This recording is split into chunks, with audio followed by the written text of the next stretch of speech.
mean, look at them. There's multiple people counting. They're still going sequentially. Did I know These she It's little quite fuckers. coordinated. I'm actually quite impressed by this now. That is true. The fact that it's multiple people Did actually I make quoting. it? Was it within 90? You Uh, might have. It says 55 according to chat right now. Oh, thank God. Okay.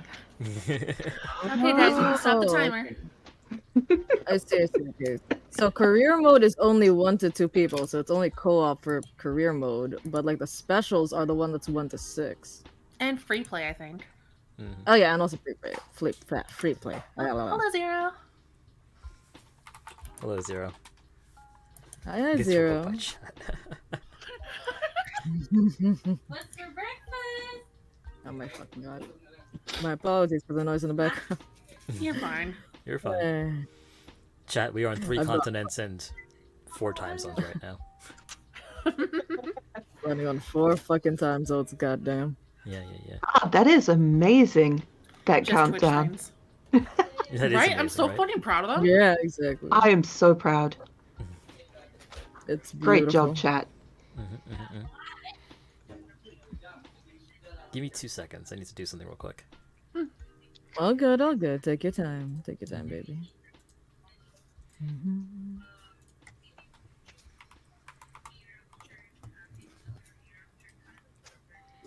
So what are we up to? That's a great question. So tonight we are doing a podcast on sub and dom dynamics and consent in online spaces. What does that mean? We're talking about lewd content and the misconception that it implies consent. We're talking about toxic behavior, and we're talking about perceptions of subs and doms in online spaces. Takes notes? Yeah, absolutely. With that in mind, we're going to go over to the stream. Yeah. Zero, isn't he the guy you raided last night? Yes, he is the guy I rated last night. Yes. Oh, we're all... So what? I what have were to you eventually doing call at him the- out because Golden Shower was stuck in my head Yes. throughout the night, and I was vaguely upset about it. Golden Shower? Oh my God. Gorgeous singing, but it was a cover of Golden Hour. Yeah, chat would like to have a word with you, Zero. And also, I'm gonna yell at you after because I forgot if you told me this motherfucker sang or not, so I was blown out of the water.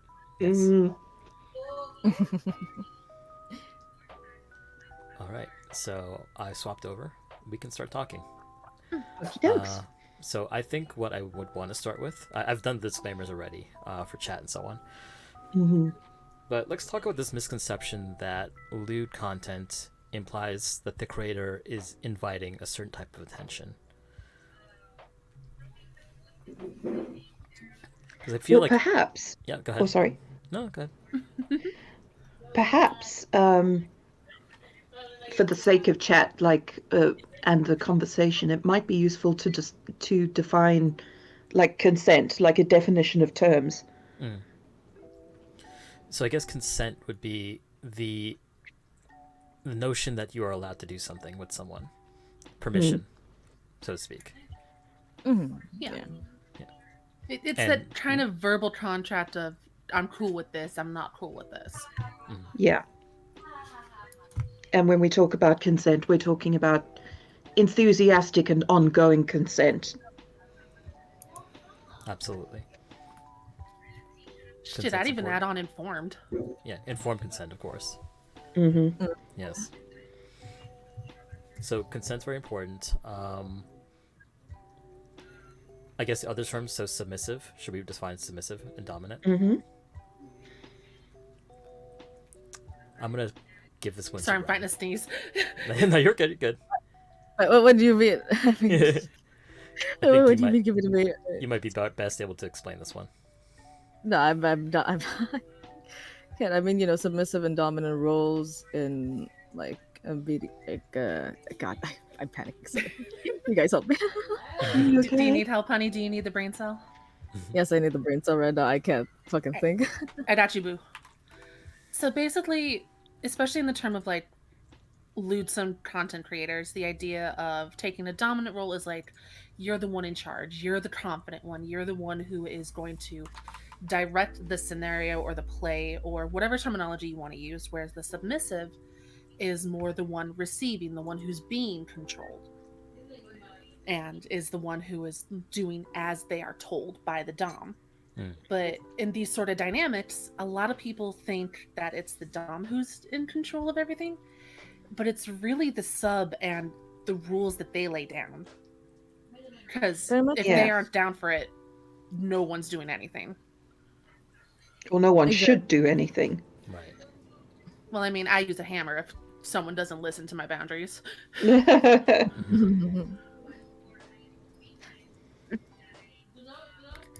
Okay, give me just a second.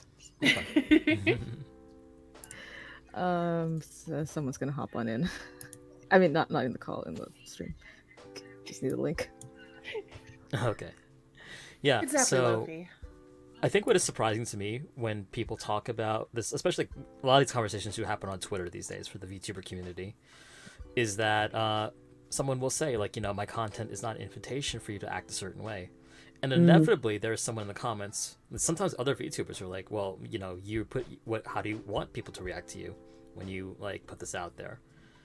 But I think the dilemma that a lot of, like, lewd content creators face at the moment is, like, yes, you want to be flirty with certain people.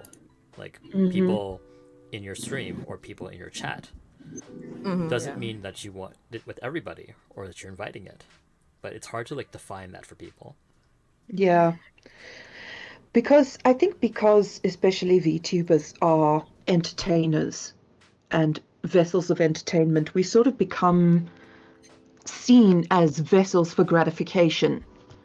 And people forget, because we're cute, cuddly anime characters or monstrosities or whatever the case may be, there are people behind these avatars.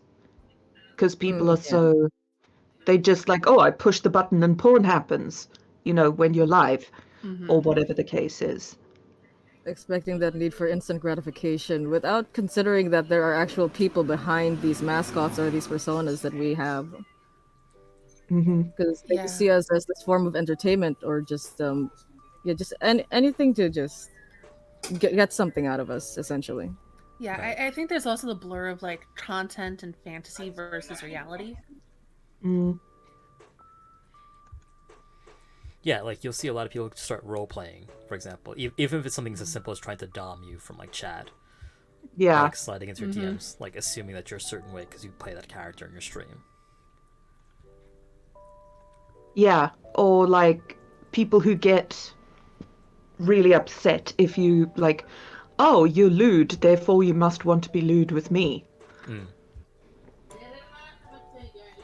Yeah, I always love those people who don't realize that there is an off button to that. Yeah. Absolutely. Yeah. Yeah. I mean, I liken it to like a porn star. It's like, oh, you make sexual content for a living, therefore you must want to fuck me. No, you would never treat like a real life person that way. Absolutely. God, I fucking hope. Absolutely.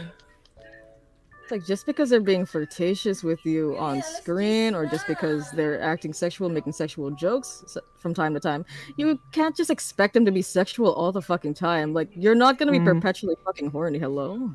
Yes. Or as Loaf is saying in chat right now, you're lewd, so you must want to be lewd 24/7. Yeah, exactly. Yeah. It's like maybe with certain people, but not with everybody. Damn. Yeah. Yeah, exactly. Just that expectation of like, oh, here you are flirting up with certain people. Oh yeah, you must be flirting with everyone. You must be down to get with everyone. Like, what? No, that's not how it works, honey. Exactly. If they themselves aren't going to be attracted to every fucking person they talk to, then so can we. I feel like they don't empathize with us at times, yeah. I think They this just brings have up this an excellent point, as Reina's mentioning in chat right now, about parasocial behavior. Yes. Oh Yes, yeah, definitely. definitely parasocial behavior. Yes. So I mean, there's some degree of inevitability to like parasocial bonds forming, and I think as Ren would probably tell us, that not all parasocial behavior is bad per se. Is that right, Ren? Yeah. Of course. Yeah, there And are sorry. there are multiple levels of sorry, my apologies. There are multiple levels of parasocial behavior, and like the most common trait is just because we engage in this parasocial behavior as a way of making up for usually lack of IRL relationships with people. It's more so as a form of comfort for us, because yeah, not everyone is able to socialize properly with, just every fucking buddy. Not everyone's able to properly um stick with their relationships, well, because relationships are hard, like Yeah. not just romantic relationships or sexual relationships, just relationships in general. So parasocial relationships, people engage in them because there's this form of comfort in being able to look at these entertainers, these media personalities, as, and like you have this idea of like knowing them because of the way that they stream, like how they talk to you on stream as well, or just engaging with you on these media platforms, without you, without this without this sort of added weight to like an actual fucking relationship. Like you're able to Without the sometimes, horror of being perceived. oh yeah, Mm. yeah, exactly, without the horror of being perceived or judged for how you are. Like you're just able to like look at them and just feel the sort of connection because you understand their situation, kind of thing. It's basically like that. Like for the most part it's fine. It's just depending on like how far you go to the extent with the parasocial relationship that you are engaging with the person. Mm. Obviously, like again, consent plays a lot in this. Just remember, even if the person, the person that you're engaging in a parasocial relationship in question is like being friendly towards you, it doesn't automatically mean that they're your friend. Okay, there Mm. are still boundaries set in place. Yeah, no, I think that's actually a really good definition of how the dynamic works. Um, like one good example that I might pull up is like just for the sake that I mentioned him earlier. Like let's say somebody was meeting Markiplier. Like generally he approaches his content and his community as a very friendly person. Hmm. That doesn't automatically give you permission to run up and like smack his ass and give him a hug like you might your best friend. And Yes. yet, Yeah. and I yet, mean that's just with me and my best friends. yeah. But like you would be polite, you'd be friendly and warm, but you would still have that level of respect and distance because he's his own person Hmm. and he doesn't fucking know you. Exactly. I mean, people, because people engage in this role play of a, um, having this like relationship with you. Um, it's like a fake it till you feel it kind of thing, where they actually start to feel as though they are involved in a relationship with you, and kind of parasocial relationships, at least in the at the bottom of the triangle, as Renry describes them, are VTubers stock in trade. That Yep. is literally how we do our work, is creating that feeling of community and interaction. Hmm. Um, and people will eventually start to think, oh, like we're actually in a relationship with this person. I know them, they know me, we talk. And yeah, it's sadly not the case.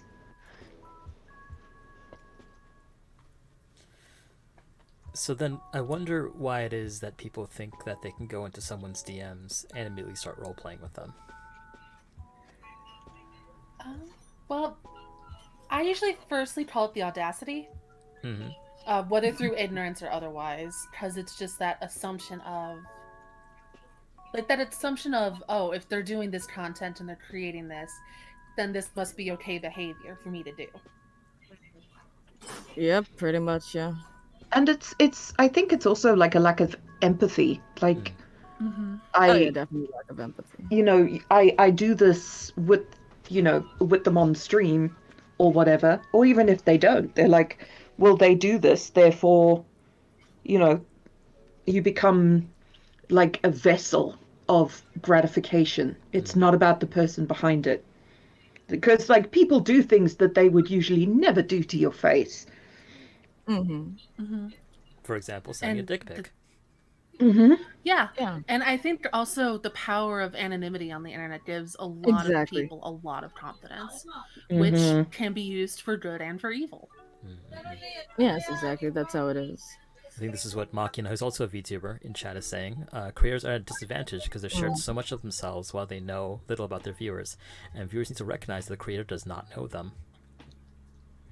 Yeah, that's the thing. Mm-hmm. And heck, I'd say Mossy also has a good point where it's just that level of entitlement. Oh, absolutely. And then when you add on the anonymity and the audacity, it's just a cocktail of God only knows what could happen if people don't understand those boundaries.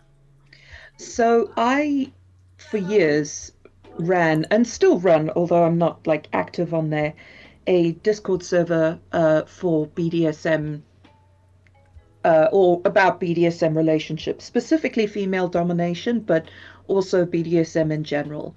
And so many people at the application stage to join, despite having in the rules and stating clearly, if you say that this is your reason for joining, you'll be kicked.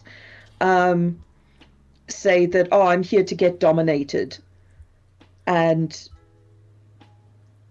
yeah, it's just that they want something and you can give it to them. So obviously that must be like, they're just here for themselves. Yeah, Right, there's They have no self-gratification. concept. Yeah. Yes. Mhm. Yeah. Exactly. Not realizing that any sort of relationship requires trust, it requires boundaries, requires you to actually Least know of the all, person. one that involves BDSM on any level. Of course. Mhm. Yeah. Zero is also a VTuber saying, not really a loot creator, but I wouldn't know how to react to that sort of stuff. Despite being very homosexual as hell, I'd be very scared of a fan of your uninvited advances at me. Yeah, absolutely. Yeah. I think there is this expectation that as entertainers or VTubers, like you are able to put up a certain level of like crap from people. Mm-hmm. Without, I think again, also because we live in an age of instant gratification, people expect you to be on all the time yes, because they can just, turn on a TV or whatever and get what they want. So they just start to expect it from everything. oh, absolutely, especially now with like social media and Twitter. Like Mm-hmm. you stop streaming, but it's not over, is there? You have a Discord server, you've got Twitter. Yep. Like people find ways to get to you 24 hours a day sometimes. And It's why I'm always on invisible on Twitter, because not Twitter, Discord, because I just get like 8 people in my DMs the second my dot goes green. I think quite a few people here can probably identify with that. I mean, honestly, Yeah. I just live on Do Not Disturb because if I get too many pings at once, I get anxious. I just want to keep when I'm active on here actually a fucking secret because I just don't want. Oh, thank you for the raid, Kai. Thank you for the Thank you, Kai. Kai. You're a sweetheart. Thank you. Let me shout you out real quick, honey. Oh, I thought that was what she was saying. Like, she doesn't want people to thank her for raids in Discord. No. Oh no, not the raids on Discord. No. God forbid I get raided on Discord. Oh, don't thank me for things, God. Anything but being perceived. Jesus. Yes. I don't want to be thanked. Sheesh, I want to be degraded. Hello. But with consent, of course. I'm not gonna randomly want some of my DMs being call me like a fucking bitch. Like, hello, don't you fucking dare. Yes. But yeah, I think that kind of delves into what I also want to talk about, which is about like the perception of being submissive on a platform, or even a Switch for that matter, and how people react to you. God, and being a Switch is a whole other mess. Jesus. That's why it's good that we have multiple kind of perspectives, you know. Of course. Yeah. So my perception so far from hearing from other people is that being openly a bottom or a Switch gives people the license to come into your DMs and essentially ERP with you. God, even in your chat. Or even your chat, yes. Which, I mean, Yeah, there's even- nothing more pathetic than trying to dom somebody from chat. Like, God, talk about small dick energy. I know, And, right? and the sad part is, like, I see it with people who do present themselves as, like, more submissive or as a bottom, but the one that gets me the worst is when people go into, like, chat or DMs and do that ERP, and try to dominate somebody who is also a dominant, or maybe a switch who's in a more dominant mood that day. Just for the sake of being like, I have this power. No, you don't get to have this. It's mine. Oh yeah. And like I am very dominant. I roleplay switching from time to time, like on Twitter, because it's fun, getting flustered at compliments, etc. But I am a dominant, and people will, like, upon first meeting, like, come and call me good girl, or you know, do start talking to me like I'm their submissive. And I'm like, you have no idea how wrong the tree you're barking up is. Exactly. Yeah. Yes, love, exactly that. Just all the way incorrect. Yeah, what Loaf is saying here. I can overpower you because I'm a big, strong, parentheses, toxic dom, and I don't care what your boundaries are. Mm-hmm. Oh god, that just reminds me of a conversation I had with one of my girlfriends back in Chicago. She's sort of like you, Misty, where she's an educator in the BDSM and kink community. Mm-hmm. She was approached. She was doing an event teaching people who were trying to learn to become more confident in their dominating sides, or who wanted to at least, just in general, get more confident. Mm. And there's one in particular that stands out to me, but I am still baffled at how many times she has come to me saying that she met somebody who, like, either they were telling the time of the day like it was no big deal, or saying it in the biggest, like, oh, I'm so talented, I'm so powerful, give me praise, put me up on a platform kind of way. Mm-hmm. Of, I don't listen to safe words. Oh, no.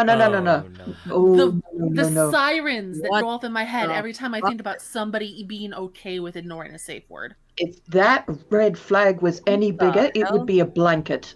Like, don't ever. For fucking real, yeah. Gross. Yeah. Don't exactly, even gross. come It's near me fucking with nasty. that shit. Yeah. It really is. The chat is like that as well. Chat will remember this. Good, remember it, and don't forget the lesson of safe words are fucking important. Seriously. Well, it comes back to that thing of consent, and the idea that consent can be withdrawn.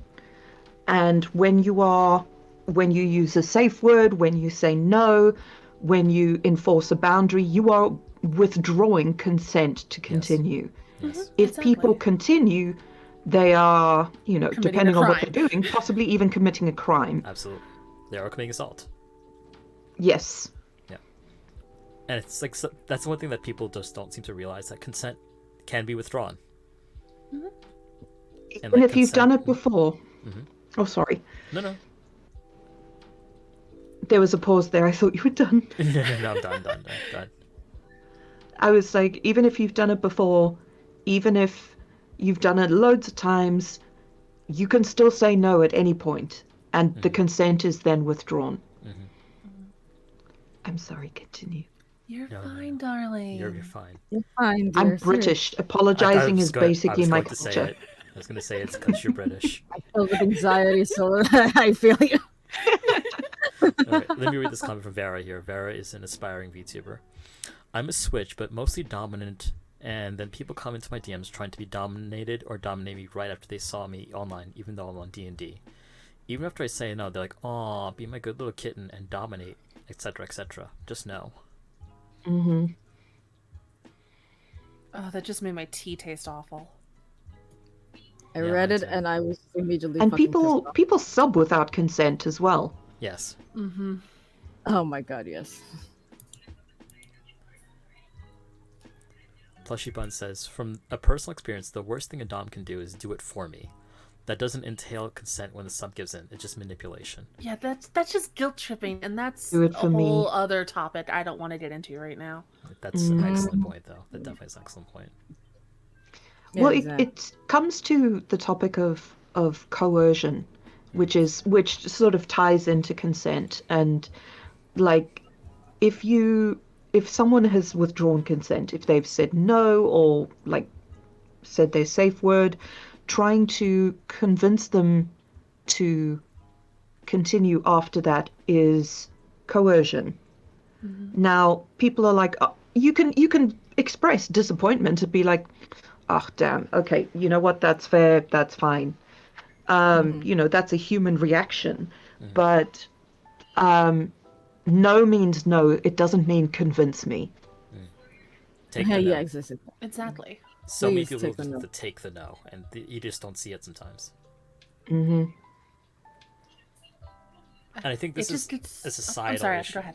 Yeah, I'll finish my point real quick.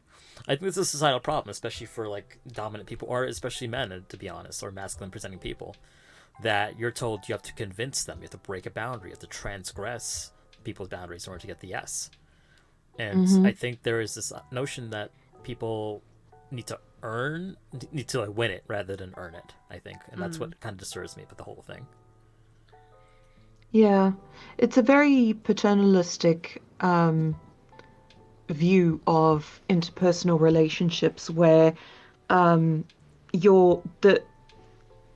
sex is not considered an act of intimacy and mutual joy. It's an act of conquest. Power. Yeah. And I mean, even if you look at like pornography today, be it animated, be it in real life, so much of it is just joyless, especially on the male part. The male is basically erased from the equation.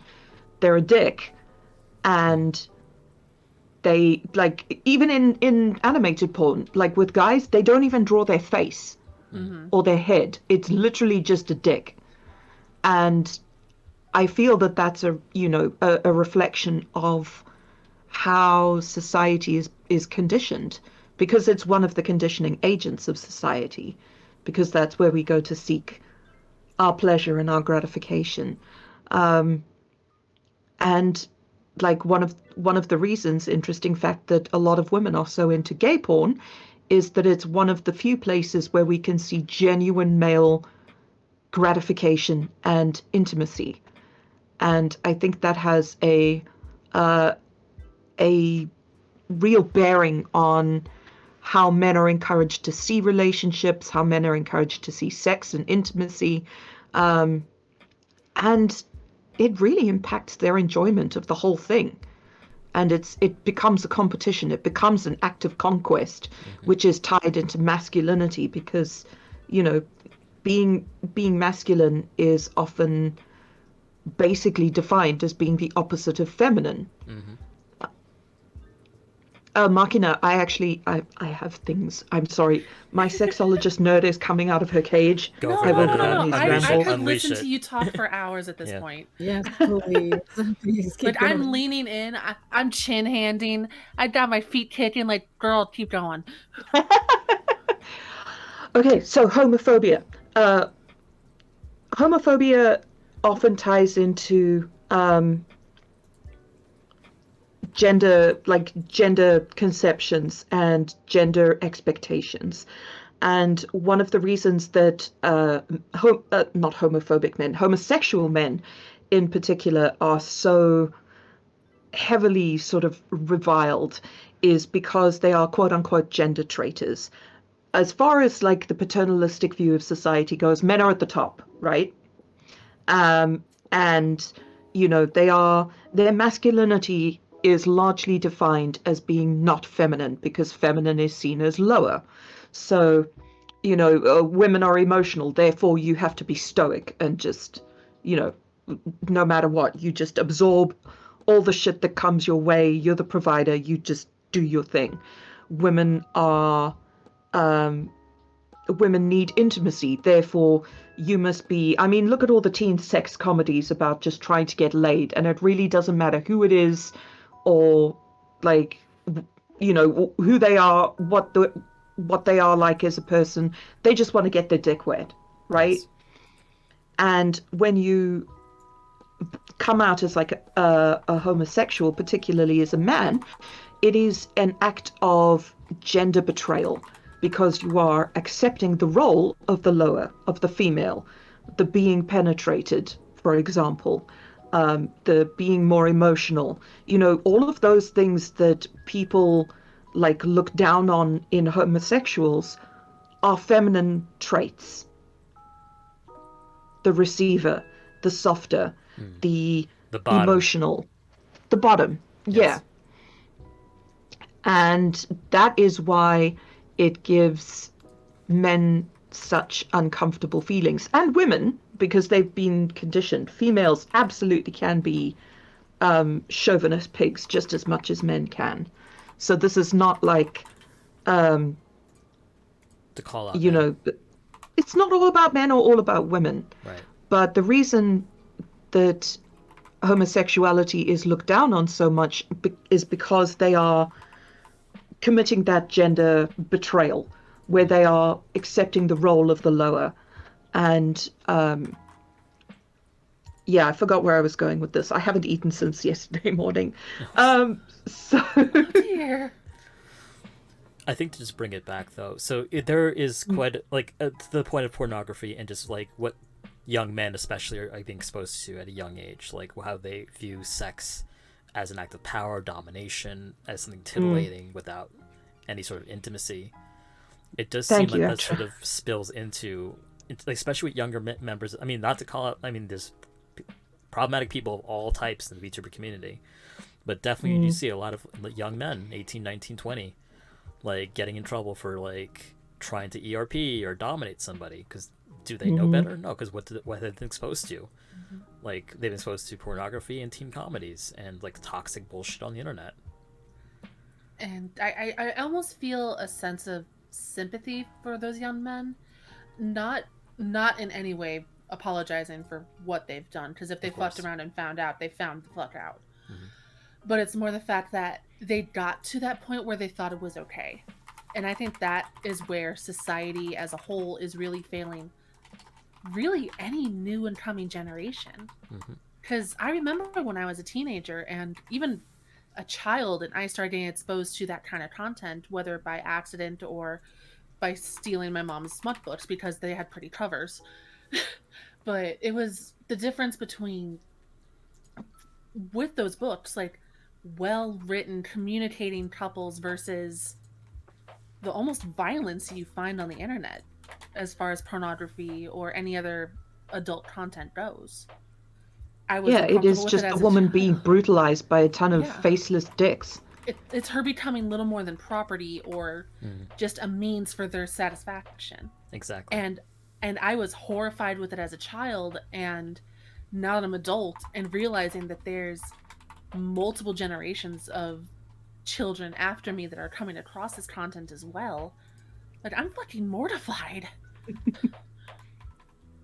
Like I thought growing up it would be easier for me to kind of take that content and swallow it because it's like almost an it is what it is sort of situation, but it's really becoming, why does it have to be this?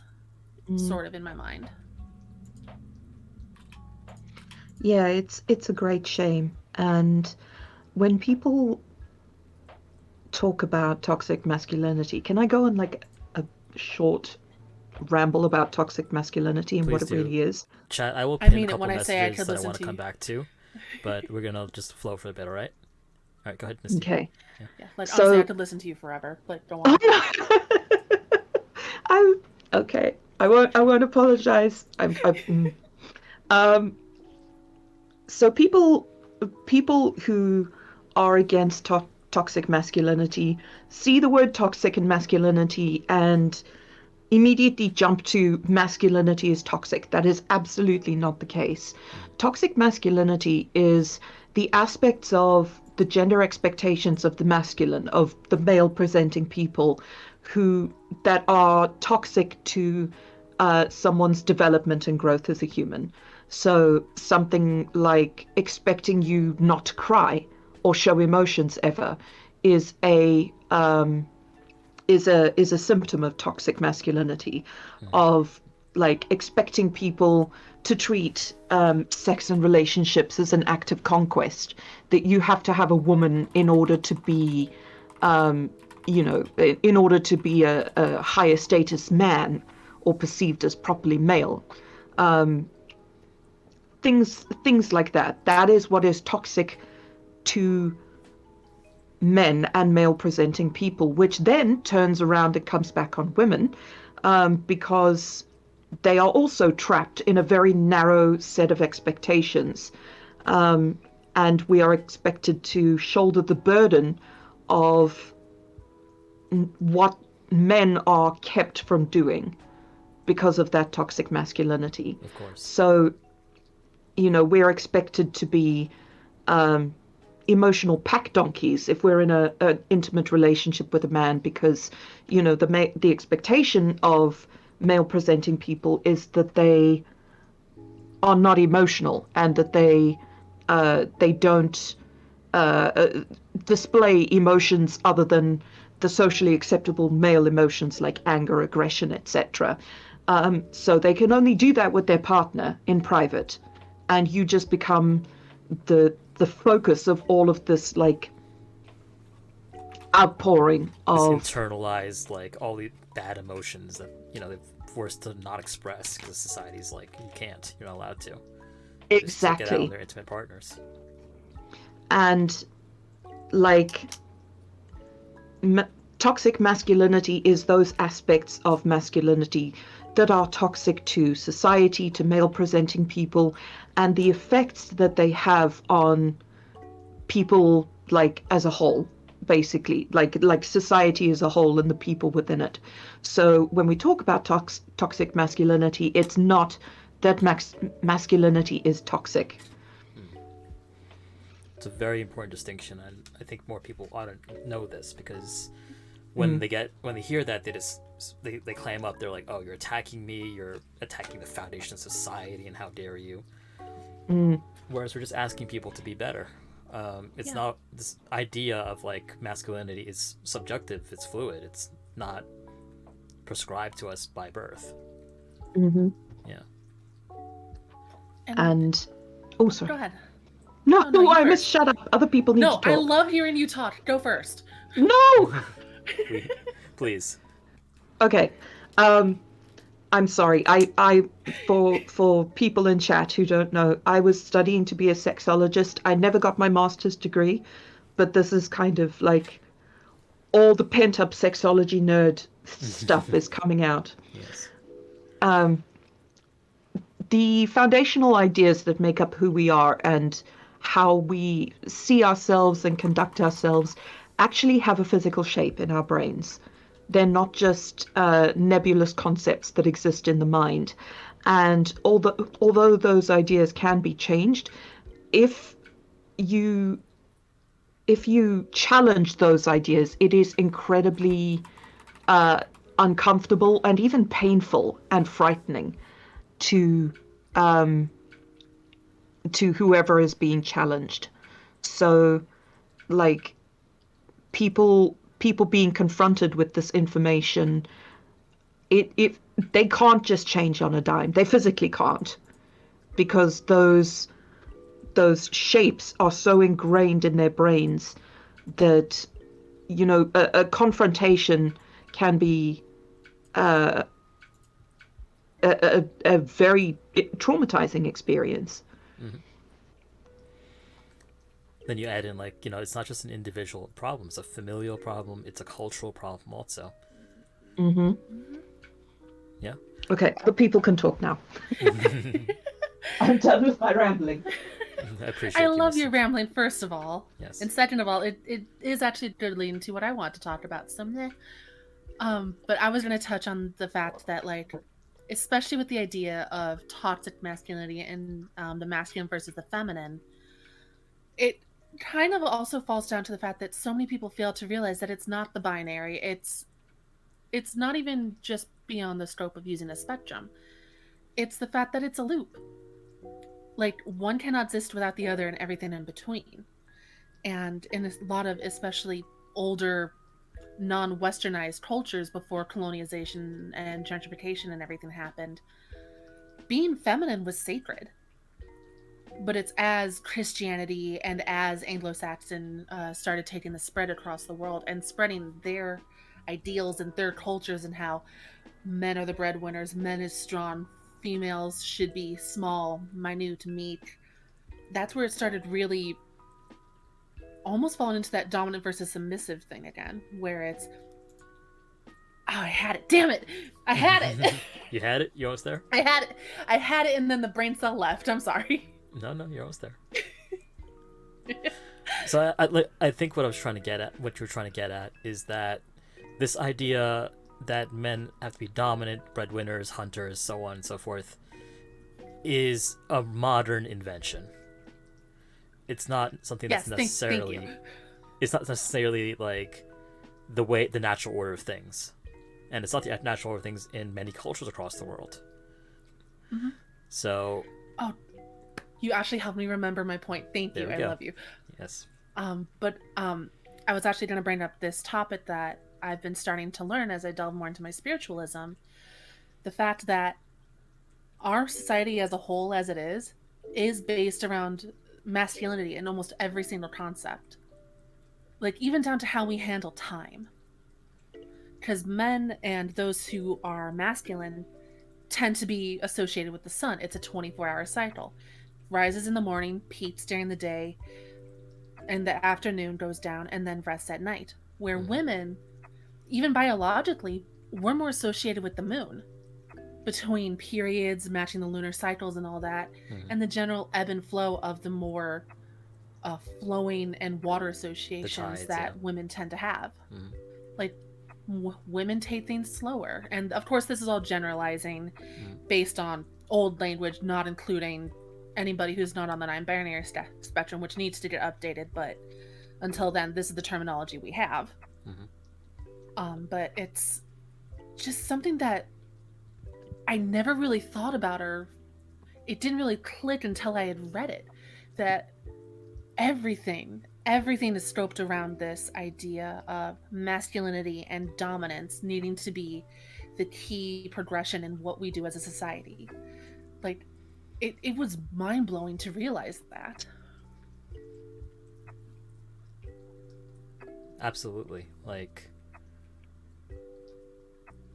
I don't know what it is, what cultural quality, like, causes people to be this way, to sort of, like, express desire in this way, if it's, like, religious or if it's cultural or what.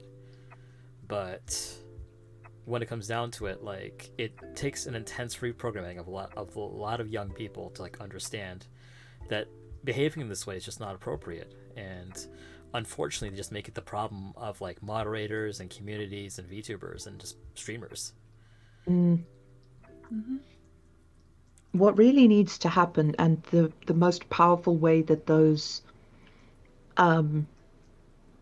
conceptions and those ideas can be changed, is for it to come from peers, other people that they, like, respect. Because people who don't respect women don't respect the opinions of women. And that works for homosexual people, LGBTQIA plus people, black people, people of color. The social reinforcement comes from your peers. And so if you're behaving in a certain way, the victim of that behavior will not have, if they express protestation, it will not have the same effect as somebody who they view as a peer, who is in their monkey sphere, who is in their conception of, like, oh, this person is like me, going, hey man, don't do that, this is how we do it, and presenting an alternative. So for people, like, we all have a role in policing and moderating our society. And, like, for masculine presenting people in this case, relevant to the discussion, to sit by and, say, oh, it's not my problem, or it's not my business, if they see someone behaving badly, is in a way passively enabling the problem, because it would only be you who could actually affect a change. No, definitely. Complacency is still a form of an acceptance, because if you're not calling out that behavior, they're not being told that it's a bad thing. They're just assuming that it's okay still. Exactly. I mean, it's a difficult thing because when it comes to like moderating a community, sometimes you don't want people to get involved with it. You want to just escalate it to a mod and not let them have to deal with it. But at a certain extent, mods can't be everywhere sometimes, so it does require people to like slap down behavior rather than going with it. It is uncomfortable, I get it, but the fact of the matter is, like, the people who are keeping places safe and keeping conversations, like, you know, at a certain level can't be everywhere all at once. So it is kind of incumbent on everybody to sort of keep an eye on these things and to create spaces where these things can be explored, you know, without having these toxic behaviors like flourish. Exactly. And like us being mods, right, for these certain communities, like for instance, like yeah, the places that we fucking mod for, there have been, they tend to attract these particular behaviors from like these particular people who tend to break boundaries a lot of the time.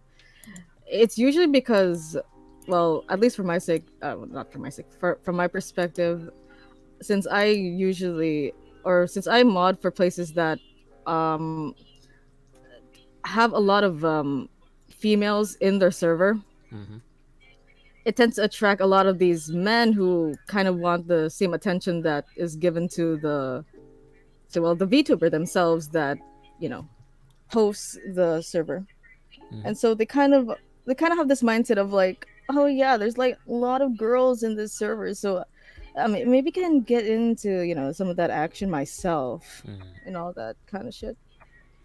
You'll see And them not even like it's just a engage with the struggle. streamer at all. They'll just be in there. Yeah, they're not engaging with the streamer. They barely know the streamer. Sometimes these people would just hop in, just maybe redeem a few things here and there, but they're not really staying. They just Right. want to, like, not, some of them don't even have that subtlety. Some of them don't even go onto the stream like we've talked about before and like what we've seen. Mm-hmm. There are these people who just hop into that server because they know that there are females there and because they want something from that community, which is the female attention. Right. Like, it was even pointed out before, like I said, like one person decided that it was a bright idea to have to mention that they were the only male in this call. Like, yeah, I know what you're trying to do here. I know Mm-hmm. why you're pointing it out in the first place.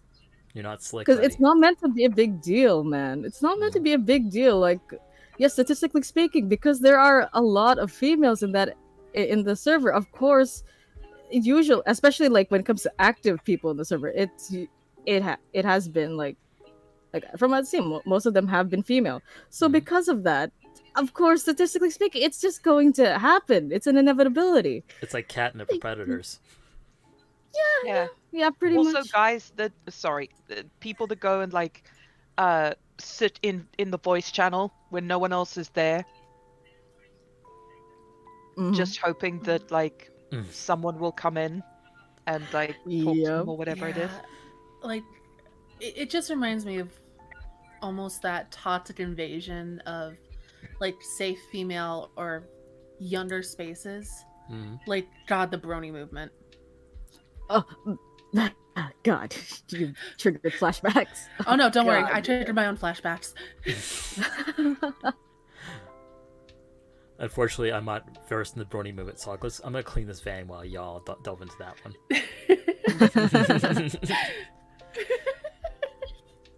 So what happened there? What happened with the brony movement?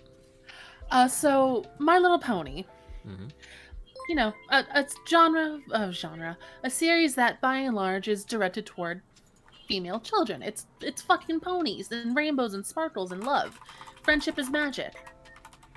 And then a lot of men, specifically teenage to like younger 20s men, decided that because this was such an attractive safe space where they could potentially find, you know, girls or women around their age who are also interested in this, went, no, this is mine. This is ours, not yours. And they took something that was a sacred space for children and women and turned it into such a toxic fandom that a lot of Yeah. even my own mother, who doesn't deal with anything online, to this day she refuses to buy any of my younger cousins or any of the new coming generation anything related to My Little Pony, just because of the associations. I didn't realize it got that bad. It Oh god, it was like 4chan / B bad. Okay, I understood that reference. Some of you There in was my some chat nasty may shit. not know that one, but yeah. Like some of the projects that a lot of bronies did, like there were good ones. Like there were people who made music, who made animations, who genuinely took the concept and lifted it. And then there's that dark corner that everyone forgets to sweep, where it just smells weird. Mm. There's Yeah, some for mold many growing there. reasons. Yeah. Some mold, some weird looking mushrooms that you know you don't trust. Yeah. Mm-hmm. And they would do the most grim, dark, edgy, horrifying, gut wrenching shit to cartoon ponies. Mm. It also became a thing where men again could like uh express those like non-masculine things of like, you know, enjoying the color pink and friendship and stuff, but it was Mm. done in a very um in order to protect the ego, it was done in a very like over the top way. Mm-hmm. The And bronies, oh, sorry. oh no, like it seemed to me as a outsider that it seemed to be hyper masculating something that didn't have to be, just to give the excuse of like, okay, well I like it, but I like it ironically, and like in a super Yeah. masculine way. Yeah. Yeah, in some points it was the ironic, like in other points it was legitimately just that, like circling back, it was that conquest. And Like, also the liking of something that is so not meant for you as a fully grown man. You know, there are people like in their 40s and 50s who are bronies. Like it's the idea of, and I'm using the term for a specific purpose, not in general, but sissification. Okay. That it Yes. gives them a okay, yeah, I thrill can to see that. be, That's a pretty apt term given the context, I'd say.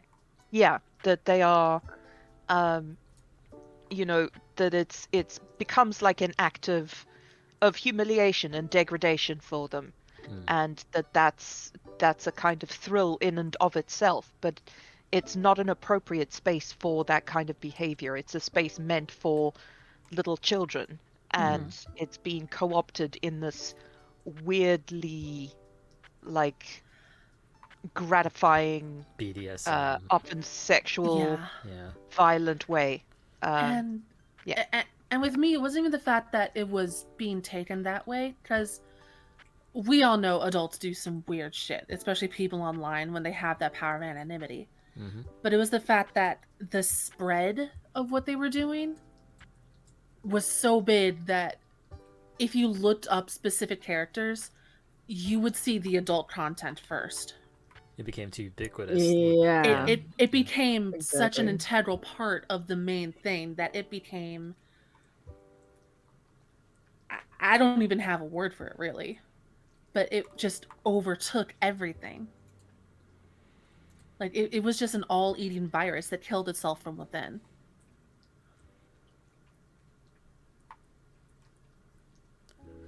I wonder if there's some parallels there with like VTubing. And just like the sort of like the way that people maybe sexualize certain VTubers, certain designs. And this comes back to I would like, definitely say so. Mhm. Oh, I was just agreeing. I'm sorry. oh no. So I think like for example like calling people mommy, like mommy this, mommy that. A lot of people will do it ironically, but it's also very inappropriate for certain people. Mm-hmm. But it's like, does your model need to look a certain way for, you know, like does your model looking a certain way give people a license to come into your chat and be like, step on me, mommy? Like, no, of course not. But like that's kind of what we deal with right now. Mm-hmm. And that just falls on like the assumed consent because, oh, you're presenting yourself this way, Right. so surely it's all right. You have a model large breasts. You have a model that's dressed a certain way. You chose to be a succubus or an incubus, you know? Mhm. And that's bothersome because that is a real person behind the avatar. Yeah, like that's their self-expression. They chose that avatar for any plethora of reasons. Right, so Like how you chose to be a guy in fucking- a hoodie. Yeah, Like how- it works. Hey, hey. It does work. But it's like how fucking dare you? Like, just try to like take what is mine, you know, essentially. Like, this is my expression, and try to put your selfish things into it. And like, all right, now you're an object of my gratification. Like, how selfish is that? God, don't get me started. No, please get started. It's just like you're familiar with some of my content. Yes. And for those of you who don't follow me, I do really mostly just YouTube because my laptop can't handle streaming right now. But I do like ASMR readings. I do some boyfriend girlfriend experience script reading, and I've had people approach me in DMs and in some of my comments. Like I've legitimately had people ERP in my comments, and especially once they've seen like how I've drawn my avatar, like yeah, she's cute as hell. I'm cute as hell. Of course, I'm gonna make the avatar of myself look appropriately adorable. Mm. But it's also like people have approached me like, "Oh, you're just this gothic dommy mommy, aren't you? Like, I want this, this, and this." It's like, my guy, I'm a bored witch who's reading a script from Reddit. What do you want? I'm not gonna give it to you. I'm sure as hell not gonna give it to you for free. Yeah. Got a sub for that. No, I'm kidding. For $29.99, you can buy a toe pick. One toe. Oh god. Just the big one. One singular toe, yes. Singular toe. Yes. On the Like, very BDSM zoomed in, server, we very had the crop. king coin and the dom truck. Oh my god. And when people were like, "Oh, I'm here for the DOMs," we'd say, "Oh, I'm sorry, the DOM truck hasn't made its deliveries this week. It will be back never." But you'll just see like these young VTubers like they have like 100 followers at most, and their entire stream is like, anyone want to ERP with me? ERP with me? ERP with me? It's like, sir, you're doing it wrong. Yeah, But then that's not how you approach that. it's not how you approach it. But then what they'll do is go into people's DMs. So like for example, like remember that those posts that were going on a couple of months ago, where it's like, okay, retweet if you'd have sex with me. People were taking that as a license to like go into people's DMs and be inappropriate.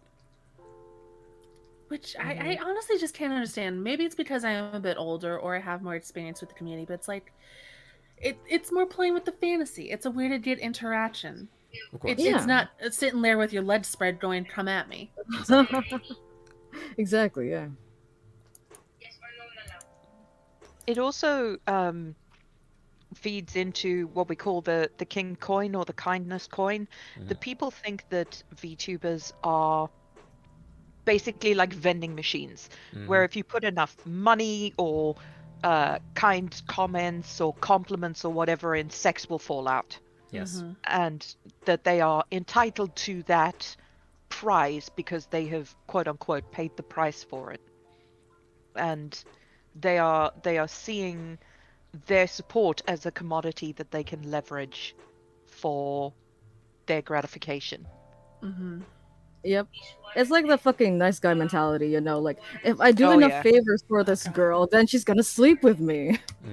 So clearly that's the only thing I can ever get from this that I would ever want. Exactly. It's like a lasting, intimate, and loving relationship. No, I'm in it for the ass. Uh-huh. And I guess it really does circle back a lot to that idea of like toxic masculinity, the entitlement. It's just a whole clusterfuck, honestly. I think I'm gonna want to try to pull up some of the stories about earlier. Time for me to get mad. Awesome. Yeah, exactly. I unfortunately did not prep them, so just keep going while I work on it. Yeah, no worries. Yeah.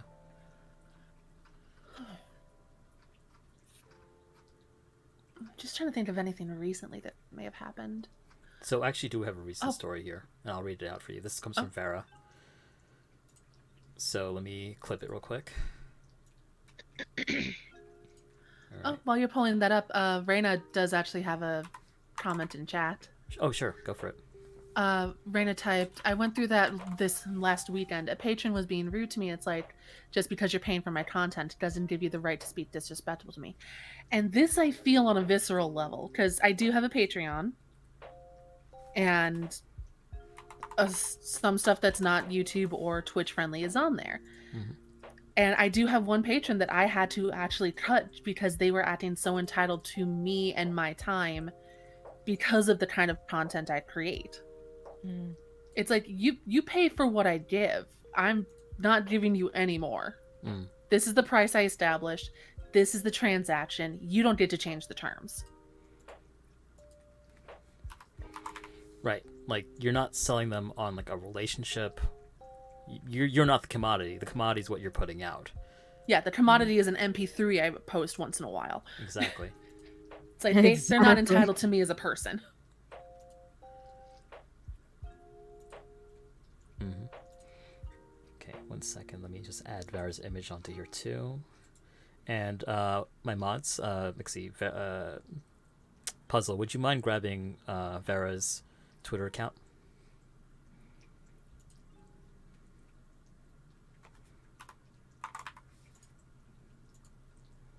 Your story's long. Don't worry, I'll read it out.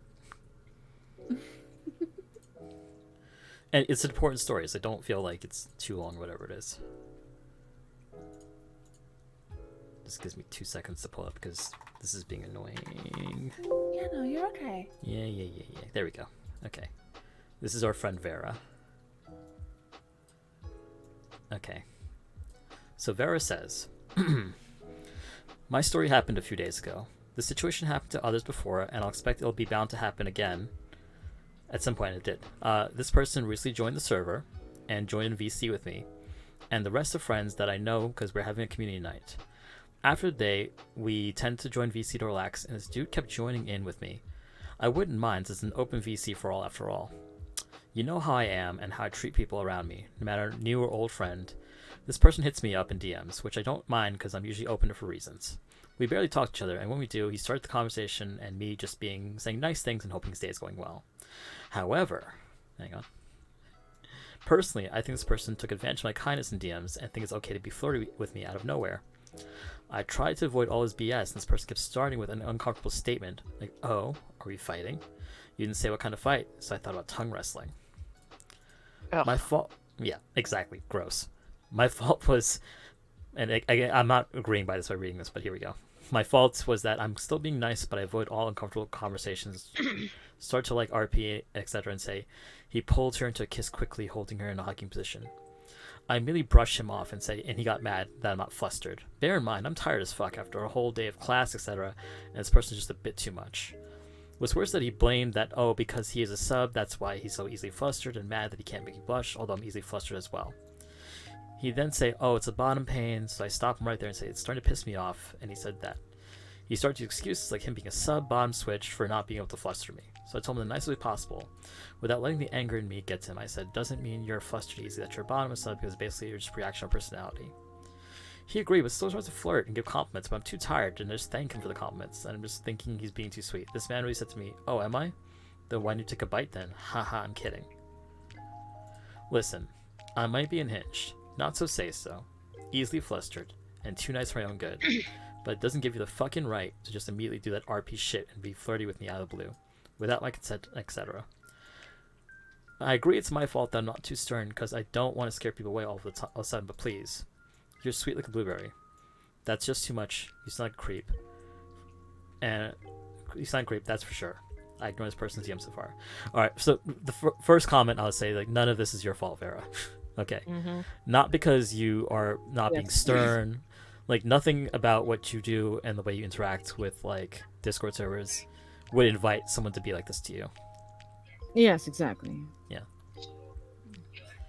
Yeah, if I walked up to someone and grabbed one of their tits and they just got really uncomfortable because they didn't want to start a whole fight, is it their fault that I'm fondling their tits. No.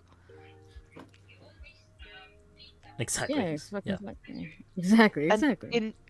as an aside, in my Discord server, shit like this is the reason why if you want to DM someone in the server, you have to ask publicly first. And if you DM someone without their public consent, you will get banned. Actually, that's a pretty good policy. Yeah, definitely is.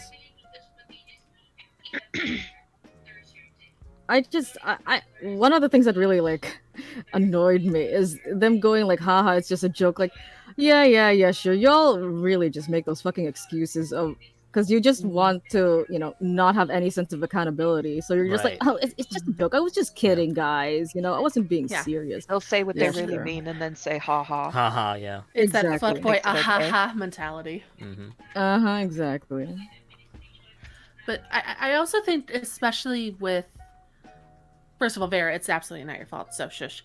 But just that people seeing that lack of like aggressive reaction and taking it as permission, just because somebody doesn't want to create a conflict, doesn't mean they're cool with it. Exactly. As Exactly. someone who people- struggles with confrontation, yes. My apologies. You go on. No, please continue. You were talking. Oh no, that's all I was gonna say because I'm not good at confrontation. I'm not good at like actively telling someone, actively shutting down someone with that kind of behavior. But I still try to give hints that I'm feeling uncomfortable at the very least. Mm-hmm. Like I get that it might not be that easy to take those hints, and sometimes some things might be a bit confusing. There might be just mixed messages at times, but like sometimes I just like legitimately just like please stop. Just because I'm saying please doesn't mean that you can just keep going. Just because I'm not saying like yo stop this, I don't like this. Like, come on now. Exactly.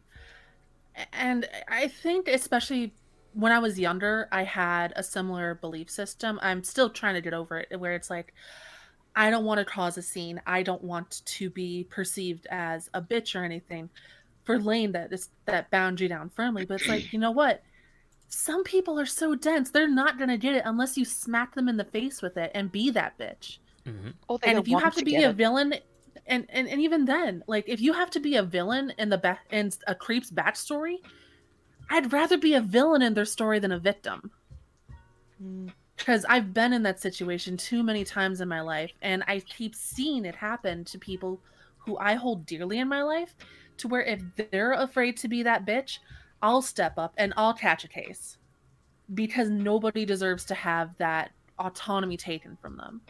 Especially when they are a genuinely good person like Vera.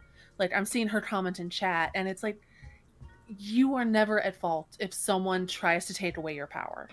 It's them trying to be a creep, them being the instigator, and them trying to take advantage of a genuinely good heart and soul. Exactly. And that's Yes, them being a piece of exactly. shit. Yeah. They It's seek on them. people It's out not like on you, this. dude. Yeah, it's Yeah, they it's really predatory do. behavior. They Yeah. sense it. Yeah. They sense the empathy Yeah, and the they compassion. fucking sense it.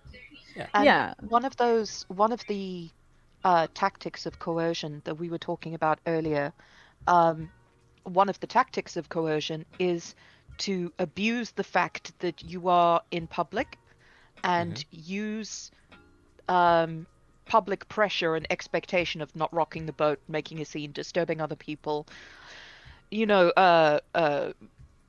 making a scene, Mm-hmm.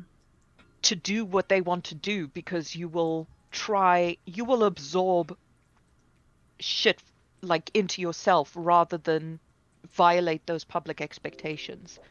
And that kind of predatory behavior, predators know this. And they will actively seek out those expectations where you feel like you can't react or run away. Just imagine being in And a they will VC with like 5-6 people, and then this person being creepy to you. Like, are you gonna yell at him? Are you gonna shut him down? It's very. There's a lot of pressure to like just like brush it aside, you know. and they really do try and they really seek out the people who they know are going to be easy targets with this, because no matter how a lot of people present themselves, it's usually pretty easy to tell if someone is going to stand up for themselves or not. It's all about body language. It's how you look and observe the world around you. And people who are predators like that, they pick up on that like that. And I hate it. May I share a story? It's not like bad or Oh no, you're emotionally heavy in more any than way. welcome to. Cool. Yes. When I was still working, I was walking down the street towards the bus stop.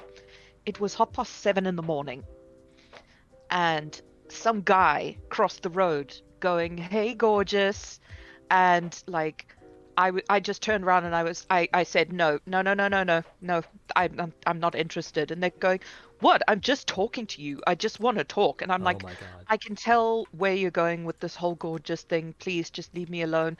And he was following me. He wouldn't. I was walking towards like down the road to get to the bus stop, and he was walking with me. And he's like, "What? I just want to talk to you." And I was like, I that's fine, but I don't want to talk. So this is over. And he was diminishing and gaslighting me to be like to guilt me into talking to him and giving him my attention. And the problem is that often those situations can be very threatening. It Hmm. doesn't need to be in real life like this, but like particularly masculine presenting people, although it does apply to feminine people as well, Hmm. uh, if they are rejected, they will react violently. Like Mm-hmm. I've been punched in the face for rejecting someone, Mm. and I know that I'm not alone in that. Mm. Mm. Mm-hmm. A- Like straight up punched in the face. And I think that we what we need, at least in the VTubing community, I think, is to establish ways of appealing to authority or some kind of authority where you can get help if you feel you need it. And I think that that would be a very positive thing, though I don't know what that would look like or how it would work. I think Mm-hmm. that if there was some kind of like protection for people who are undergoing that, I think it would be a very positive thing. I think it just Yeah. comes down to building support networks across various communities. Whereas if, and we see this happen a lot actually, we actually talked about it a couple days ago, where if someone's misbehaving in someone's server, like they're doing it in other places, they didn't choose your Discord, your community to be abusive and predatory. They're doing it in 5, 6 places. They're looking Hmm. for places where people are in VC, and they're looking for places where it may not be strongly moderated. And it comes down to like looking out for each other. But like when it comes to catcalling, it's it's never been about sexual like gratification. It's always about power and putting Mm-hmm. women in their place and saying, "Well, I own the street, I own the sidewalk," you know, and to some degree, like that just ties into like the way men want to dominate spaces for women online. Honestly, Hmm. I am ranting, And there but are a couple of good points going on in chat, yes, especially like how talks like these need to happen because I think another good tool that would make it easier for people to stand up against this kind of behavior is the education that one, this kind of behavior that you're experiencing isn't normal. It's not good. You should call it out. hmm, And helping educate them in how to handle themselves so that they can behave not this way, for lack of right. my brain functioning No, like a brain should. you're fine. You're fine. It is But setting and communicating expectations for the way people behave and they interact with mhm. content, especially when it comes to VTubing. Because VTubing is big, but it's not the biggest community in the world. Hmm. Yeah. And I think another thing that would also help between the education, the support networks is honestly just if someone's being gross, save the receipts. Call Yes. them Mm. out. Yeah. Always save receipts. Yes. 2 seconds to take a screenshot. Not even. We were able to deal with somebody who was being abusive and toxic because someone took screenshots and put them on Twitter. And, like all this time we were discussing among ourselves, like, oh, what do we do with this person who's like kind of breaking the rules but not really? Turns out someone had evidence the entire time, and that's all that was needed. Mhm. Hmm.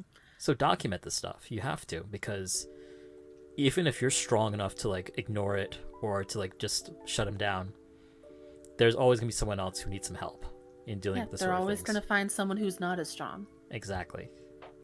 And it's not even a value judgment on someone not being able to. There's lots of reasons why someone can't resist things like this. Maybe it's trauma, maybe it's just they're not in the headspace to be able to do so, they don't have a support network. So Maybe they don't do confrontation well. exactly. That's why I was saying it would be. I know that it's probably not something that's possible, but I wish that there was some way that, or something that could act as a support for people like that who feel isolated. Yeah, unfortunately, that's one of those things that feels like it would be a blessing to have, but it's hard to organize from the ground up. Yeah. Yeah. But I think doing things like this, like starting the conversation, starting to create safe spaces away from those predatory actions, where even if this person, even if a person knows that they can't fully escape that predator, they at least know that there are people in that community who are willing to keep an eye out and make sure they don't invade that space. Maris in And chat it makes says people. oh, go ahead. Oh, sorry. Oh, I was going to say it makes people aware, so they look out for other people doing those signs, so they can jump in and be like, Exactly. nah, nah, nah, nah, nah. So Maris in chat says creators also tend to take so much responsibility for how their consumers act. Knowing how to handle toxic community members is something that needs to be learned, so having a place to learn would be helpful. I agree. And maybe it's going to come down to some of the larger creators like making videos, putting out content, talking about the stuff. Because the content does reach tens of thousands, maybe even hundreds of thousands of people sometimes. So it may just be not as simple, but just putting it out there in the world. Like realizing that you're not an island. You may have a community that has strong norms and like good values. And if you have that, then you have to export those norms into the rest of the community, I think. Yeah. And just one thing I'd like to put out there is, especially for anyone who's currently listening, or maybe one day someone's checking out the VOD for this, like, no matter how alone you feel in any of these situations, nobody is ever 100% alone. Everyone always has somebody they can turn to. Whether it's an acquaintance that you have that you've maybe been talking to a little, like opening up and just letting someone else know what's going on is the first step to getting this kind of thing taken care of. Like, silence will never be the solution, unfortunately. Exactly. So you have to, if you need to talk. Absolutely. And if it comes down to it, my DMs are open to anybody. Whether I respond or delete, that's a whole other thing, but my DMs are always open to anybody who wants to hit me up. So if anyone's giving you any shit, Tay's Tea House on Twitter. Tell me what they're doing. Mama Tay will take care of it. You're amazing, Tay. I do my best. Yeah. Yes. I fiercely protect my people. Yeah. There is something in Vera's story here that I wanted to point out that I kind of wonder. And it's the third paragraph. He said he starts to use excuses of him being bottom switch for not being able to fluster me. So I kind of wondered about that. Like, what is this obsession? And maybe this is just irony because I'm a lewdtuber and me saying this, but what is this obsession with flustering people? Like, where does that come from? Like, I can get the satisfaction from it because I do generally find a lot of people to be cute when they're flustered, but those are also people who I have close relationships with. Like, good friends or people who were my partners at the time. But doing it with strangers... I think it's got something to do with power as well. Being Honestly, able to... Yeah. To like short circuit someone's brain and stuff. And if you're in a situation where that's consensual or wanted, then that's awesome and it feels really good. But you shouldn't be trying to do that to people who haven't asked for it. Very much so. I mean, I get it. I feel powerful when I do it. But generally someone has asked me to do so. Yeah, it's affecting a change or a reaction on someone else. It's a reaction, absolutely. But I especially wonder. in. Go Oh, ahead. I'm sorry. Go ahead. No. You finish your thought. I was just gonna say, I think, especially in the case of Vera and her story, one, these are all just sad fucking excuses. Yes. But two, I really think it's like Chasm saying in the chat, it's how they get off. Like knowing that they got that kind of reaction, whether negative or positive, they got that attention, and even if it wasn't 100% the way that they wanted to make a person flustered, it still happened. And they can pat themselves on the back going, oh, look what I did. I did a thing. Mm-hmm. The power of flustering someone feeds directly into they want me. Yeah. Mm-hmm. So it's this idea of desire, and the problem is when people try to force it into others. Mm-hmm. Exactly what Maris is saying right now. Being flustered is an expression of submission in itself. You can't be flustered if you don't want to be or aren't in the headspace. Yeah, and I can get how some people would feel flustered if like they're caught off guard or something like that, but that's being flustered under a different connotation. But I do have to admit, it is pretty funny having some people try and hit me up because of the stuff I do on with the voice acting and trying to fluster me, and I'm just not having it. I'm sitting there ripping them apart in DMs. It's like, you think you can dom me? Honey, I can count on one hand the number of people who I would consider letting. You're nowhere near them. And sometimes it's just funny when they're like these like 18, 19, 22-year-old people trying to come and give it the big I am and dom me, and I feel like, as a 35-year-old dom who's been in the scene for like 15 years, maybe more, I feel like, bitch, I could fucking break you in half. Just go away. Yeah, if they start pulling that, I just go, you're younger than kids who I babysat now when I was your age. No. No. It just disturbs me so much when I see these young kids like wanting to get into this world and just like not having that understanding that what you see on stream, what you see like with big creators and them frustrating, like that's because that's trust, that is just like consent, that's things that you're not getting right now with the way you're acting. It's a level of maturity that takes time and patience and practice. And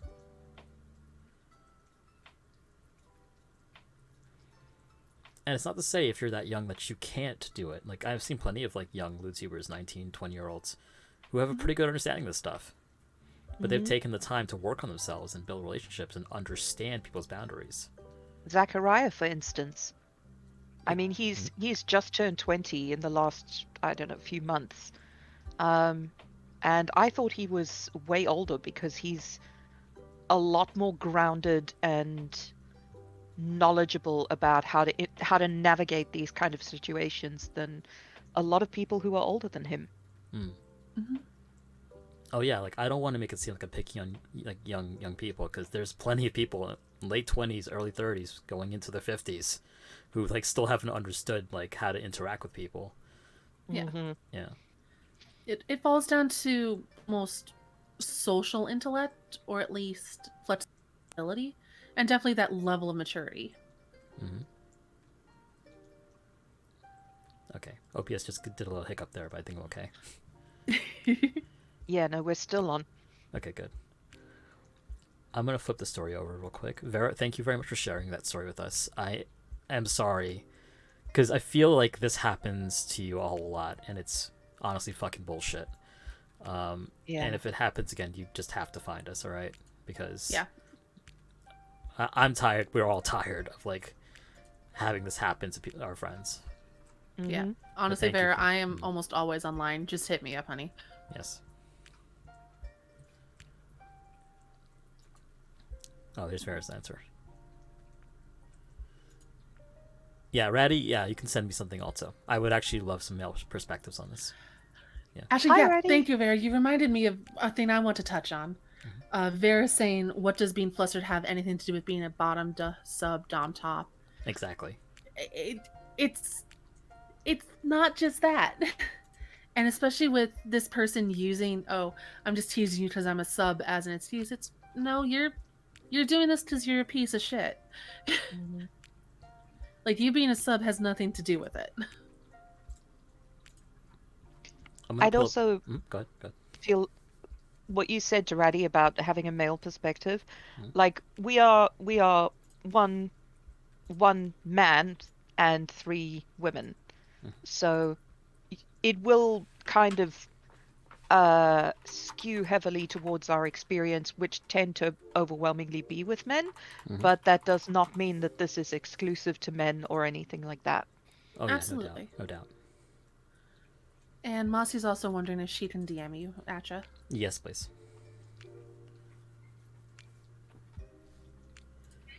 But I'm gonna pull up Lucy's next. Mm. It's a shorter one, but here you go. And change the photo.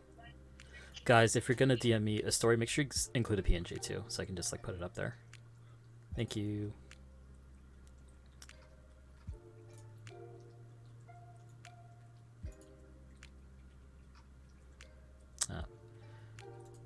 Unfortunately, whenever you say something from Twitter, it doesn't save in a proper format.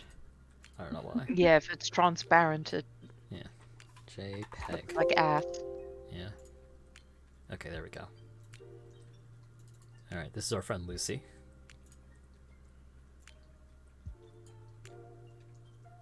Alright, so Lucy says, pretty much when I was part of a kink website that me and my other friends who are into lifestyle joined, I got a random message one day from someone who saw a pic of me. Apparently I forgot to put the one in friends only view. Anyway, it turns out the person was someone I worked with, and it got so aggressive with the messages that I had to block him and report him to caretaker to the site. Luckily, after he heard that, he was let go, but it was still pretty scary and deleted that profile and left the site. Yes, thank you for the shout out to Lucy.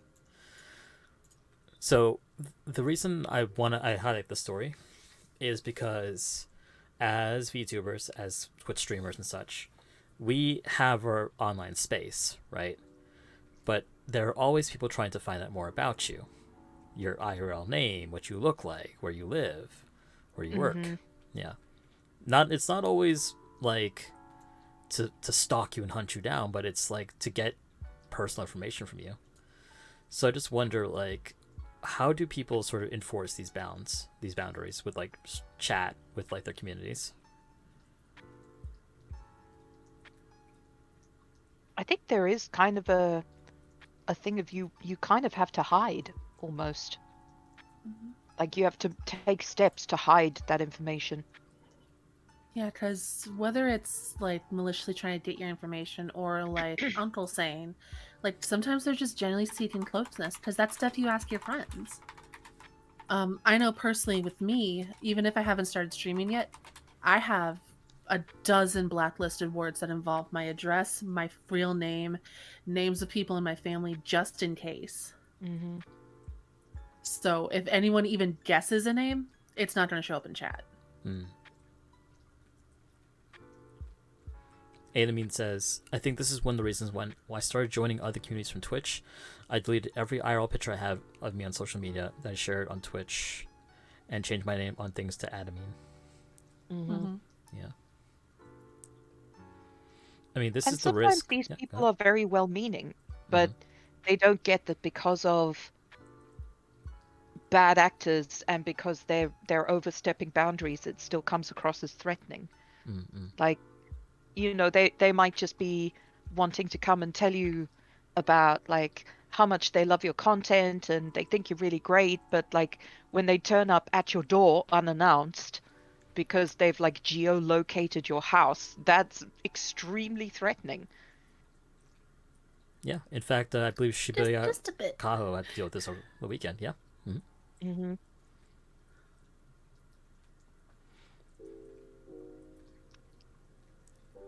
And like I had a Deliveroo driver take my phone number and address off the Deliveroo app and start like texting me and like, Oh, that's you so know, icky.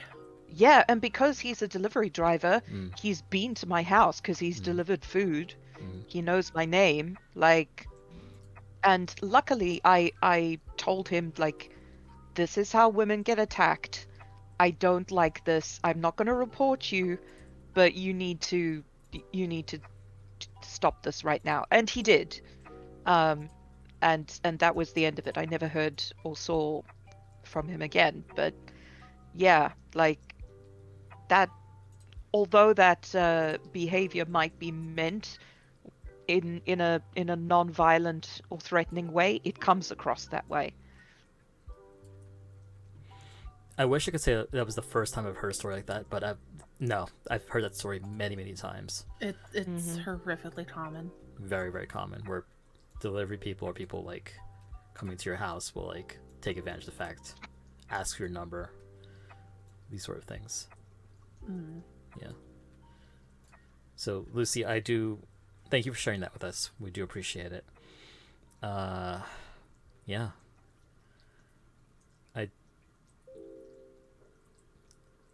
It does worry me, right? Because like we all have IRL lives. I have an IRL job, like, and I'm lewd on Twitter.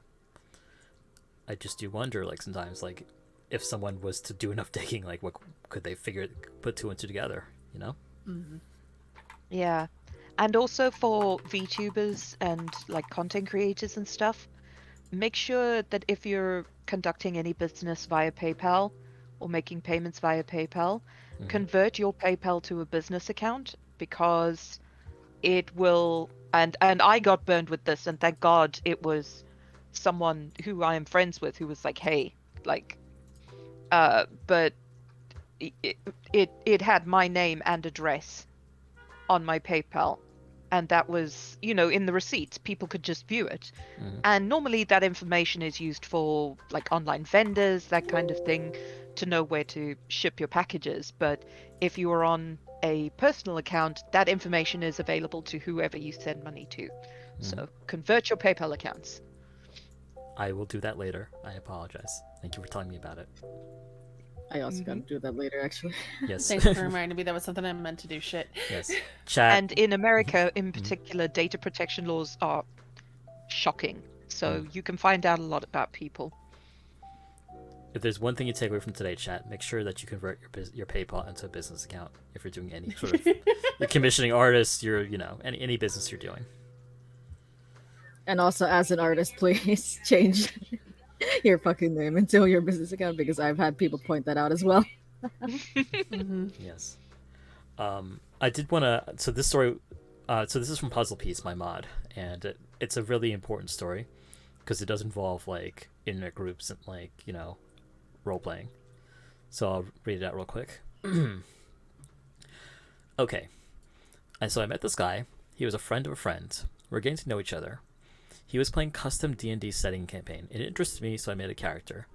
He wanted to be like us, like the actual players. So it was strange, but it brought a fictional setting with cyberpunk elements. So I just think it would give a start and maybe upgrade ourselves to something different. But yeah, it was weird. So at some point, my character gets straight up into the Yakuza, and they pay me to have the perfect female body. Then at some point, I had no choice but to be Dom and the female Yakuza boss. I had no too little romantic interest in this character, but I was put in a super awkward position. I just played it off as a joke, like, oh fuck, my luck. Oh, am I right? Days later, he wanted to tell me something, but he didn't want to say it. It was our friends group, and so I thought he didn't want to interrupt the conversation. I thought, oh, maybe so it's a question about the character in our campaign. We were talking about it in the friend group, so I don't know. But no, I told him to DM me about what he wanted to say. It was him wanting me to, quote-unquote, sit on his face.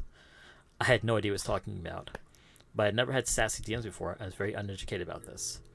But then it clicked what he was wanting. I told him no to his face and then walked away. I went to the library to clear my head, but it felt so gross and violated I cried in the library. Thankfully, a friend checked on me and told her what happened. I told what happened. I cut ties with him after that, and I never once see him again. Disgusting. I forgot how mad this one made me. Yeah. And not even just because Puzzle's my baby, just... Ah! I mean, yeah, legitimately, this kind of stuff. Like I've seen a few, stuff on Reddit that have similar kind of content wherein people just use D&D campaigns as an excuse to Ugh, enact their fantasies, essentially. My the God. shit I've seen. Yep. Yeah, it's disgusting. Like, okay, let me not talk about the specifics, but Mm. yeah, a lot of gross behavior. Just using the fact that it's a quote unquote fantasy kind of RP, thing where yeah. you're allowed to role play. Mhm. Yeah, And it's they're just gaslighting. It's a form of plausible deniability. You're like, oh, I was yep, just role playing. exactly, Mhm. exactly. And when you know that that's not what they're doing, trust your instinct because you are correct. They're not quote unquote just using it, just role playing or whatever. They Yeah. are using it to get something out of you, and you have every right to be angry about that. Right. Mm-hmm. Don't let Exactly. people just Also, yeah, gratify themselves on you, you know? Mhm. yeah. Because like I've seen games like this. I've been in games like this where it's like we're gonna play ourselves. Like with my friend back up in Chicago, we did a zombie apocalypse game where we made ourselves as characters. But we weren't creepy about it. That's the thing. We just genuinely played the game. Maris says D&D fuckery is a big reason why I had to find a black DM and players to have my first session with, and that took years to find. Mm-hmm. Yeah, Yeah, just, if yeah. if Go. someone tells you that you hurt them, you don't get to tell them that you didn't. Yes. And that goes for other people too. Exactly. Yes, absolutely. Sorry, Mario. No, no. So I mean, like, what the takeaway I get from like Puzzle Story here, it was kind of obvious that this guy was like angling a certain way, and like his interactions with her were to get to this point, and that's deeply unsettling. Mm-hmm. When you Indeed. when you think about Continue, please. Well, I was almost I don't know where I was going with it. Go ahead, Ryan. I mean, yeah, we can see like the progression of it, like using the characters and slowly building up to that point wherein he'd straight up just ask her, like, "Come on, man." Something sexual, yeah. Mm-hmm. Yeah. And like even just the buildup of like building the perfect female body. First of all, bleh. Yeah. Second of Perfect all, female body. That is, those words make me want to throw the fuck up. Jesus. just I am so glad. I am so blessed that I've only had a handful of shitty DMs, and that my two Mhm. big campaigns have been by actual gods of DMs that I love. Oh, that is good. Yeah. That's good. Oh God, I thank God every day and every session I play, because I would riot at this shit. And also, That is. oh, sorry. No, go ahead. First of all, I just wanted to say that Puzzle, I'm proud of you, baby. You did the right thing. You laid your boundary down. You walked the fuck away, and you told his ass out. Yes. Yes, exactly. You may not have had all the experience at the time to know what to say in a situation, but you found your words. Oh, love you did some wholesome redeems. Oh, okay. Stretch and hydrate. We have a couple of people typing out stories at the moment. Yeah, But- no Puzzle. Like I am extremely fucking proud of you because I know how you are with conflict. Yes, exactly. Like experiencing like a similar situation with Puzzle as well. Like knowing this, I'm so proud of you, baby. You did well. But there's a lot applicable here, right? Like, because this isn't just about D&D at the end of the day. This could be about VTubing. This could be about a Discord server. Oh, absolutely. Yeah. Yep. Yeah. Exactly. Mara says, if getting one more added punch in this wall. Thank I Well, appreciate thank you for subscribing. Thank you for subscribing. you for subscribing, dear. I do think this is going pretty well, so we will try to have more talk shows in the future. And we'll get absolutely. more comfortable Absolutely. talking And amongst it each other. goes back to like how talking about it more is going to help people learn more about it and get it snowballing. Yeah, exactly. It sparks discussion, among not just us, but also with chat and like with other people as well. Like putting these kind of topics in a light is very important. Speaking of, there is a redeem down there. You can ask a question. I mean, you can ask a question without the redeem, but it does get our attention if you use the redeem. Yes, yes. So if any of you have any questions, any clarifications, or any kind of situations that you guys would like to share, feel free to. Yeah, we'll respond as best as we can. Yes. Mm-hmm.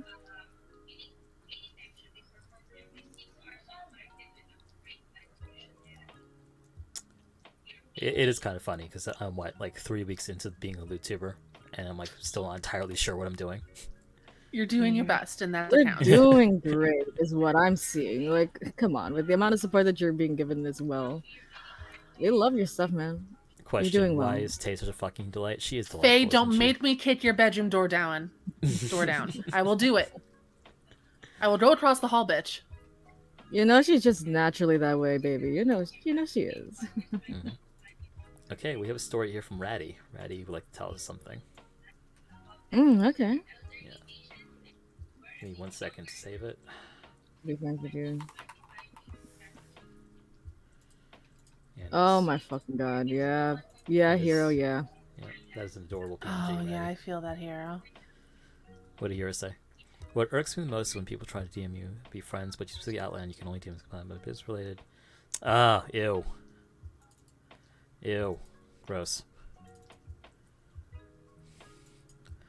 I'm sorry that happened to you, Bunny. Oh, Vera, I hate when people have input like that. Vera wrote, I know it seems out of the blue for this one, but I've once been told that my character's body is not enough and all not thick enough, not curvy enough. And I was like, it's my character though? Why are you so bothered for how my character looks like?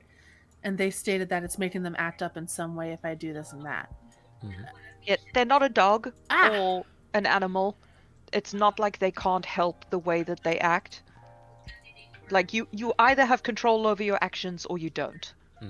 So if they're like, oh, I can't control it, and if you're not walking around like pissing on the street and like taking dumps in garbage bins and stuff, or grabbing people's tits in public, then you can control how you feel or how you behave, and you're just choosing not to. Yep, exactly. Yeah. And just So don't give me that, oh, I can't control it. Then you have serious impulse control issues, and you should not be in this kind of online space. Absolutely. yes, exactly. To use it's- lack of impulse control as your excuse means that while you do recognize it, you also need to recognize that you had to do something about it if it keeps being a problem. Like not just saying that, oh yeah, I'm sorry guys, I have poor impulse control. I'm sorry. Yeah. Like you continuously apologizing is only going to be excusable to a certain extent. There's going to be a point where you have to actually do something about it. Oh, yeah. Take responsibility, take accountability. Or Don't God, just the blame people it. that weaponize like their lack of impulse control, like Oh, there's for sure. some like they can't do Oh, nothing yes. about it. Yeah. All right. This story's from Ratty. Ratty's in chat right now. Guys, go check him out. Wonderful, I wonderful forgot how dude. cute Ratty's design is. So cute. All right. I'm 23 now, but back when I learned about, I guess you could call it lewd culture or whatever you want to say, I was 20. I joined the server for an aspiring voice actor named Red. They're not active, but I was attracted to their voice and generally grew in love with the community that they created. So in terms of relationships in the server, it all varied with each of us, as it naturally should, and flirting was normal. You're cute, stop, if we dated, etc. If anything turned sexual between someone, consent was needed from both parties. It wasn't like a given rule, but something that was just agreed to mutually as a whole. If you wanted to go into someone's DMs, you had to ask publicly. Things like, I want to talk nice was usually the go-to. Now you're going to hear the emotion about the rest of the story, Lamau, and I'm sorry for it. So this person, let's call him Sammy, shows up randomly in my DMs and starts talking to me. I wasn't bothered by it. I'm usually not if it's a normal conversation, and if it turns to whatever, that's fine. That's just a normal, natural flow of conversation.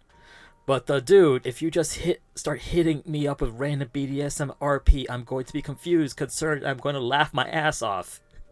When I said I couldn't even think straight, like I wasn't angry, uncomfortable, yes, but I was more so confused. Like walking down the street, and a woman barrels toward me with a gag ball and a whip, and I'm immediately run, man. It was just, man. I feel like I walked into a dark room and tripped on something. Yeah. Yeah, it can blindside you like that. Yeah. Like I'm like floored by this, because who wants to just be like jumped with like BDSM shit? I know you're not joking. That's the thing. We know ready. I know you're not. Yeah, we know you're not joking. But it happens like all the time, right? Like it's fucking baffling, honestly. And it just means that to those people you're interchangeable. They want their gratification, and it doesn't actually matter who the source is. Oh yeah. And that's pretty much the thing. Like, I'm pretty sure a lot of these people tend to DM like just multiple people and just see if anyone's gonna fucking reply to them. Yeah, it's like a fishing line. If they throw enough out, somebody will eventually bite, maybe. Like, people would DM me and be like, "Oh, mistress, are you looking for a sub?" And I was like, "Why me?" And they're like, "Well, because you're a dom." And I was like, so I could just be anybody? I could be a log, as long as I make your trouser area tingle. You could be a chat bot, just responds in chat. Exactly. Yeah. And I was just like, that doesn't feel good. It doesn't. Why would you do that? Yeah, it doesn't. Why would you make someone feel disposable? That's an excellent point, actually. Like, when people do this to people, like, you're disregarding them as a person, you're treating them as a sexual object, and you're furthermore just devaluing them. And it's gonna make them feel terrible. Yeah, exactly. And it also undermines the idea that a dom-sub relationship is, still a relationship. Yeah. It was built on something, some sort of connection that you've had with the person. Like, just because it's, a certain dynamic that's focusing more on a particular lifestyle doesn't mean that it's not going to have like the same kind of rules that an actual relationship has. As long as you're a dom log. Dom log. Now I can think of it as a log with like a whip just laying on top of it. Dom truck delivers the dom logs.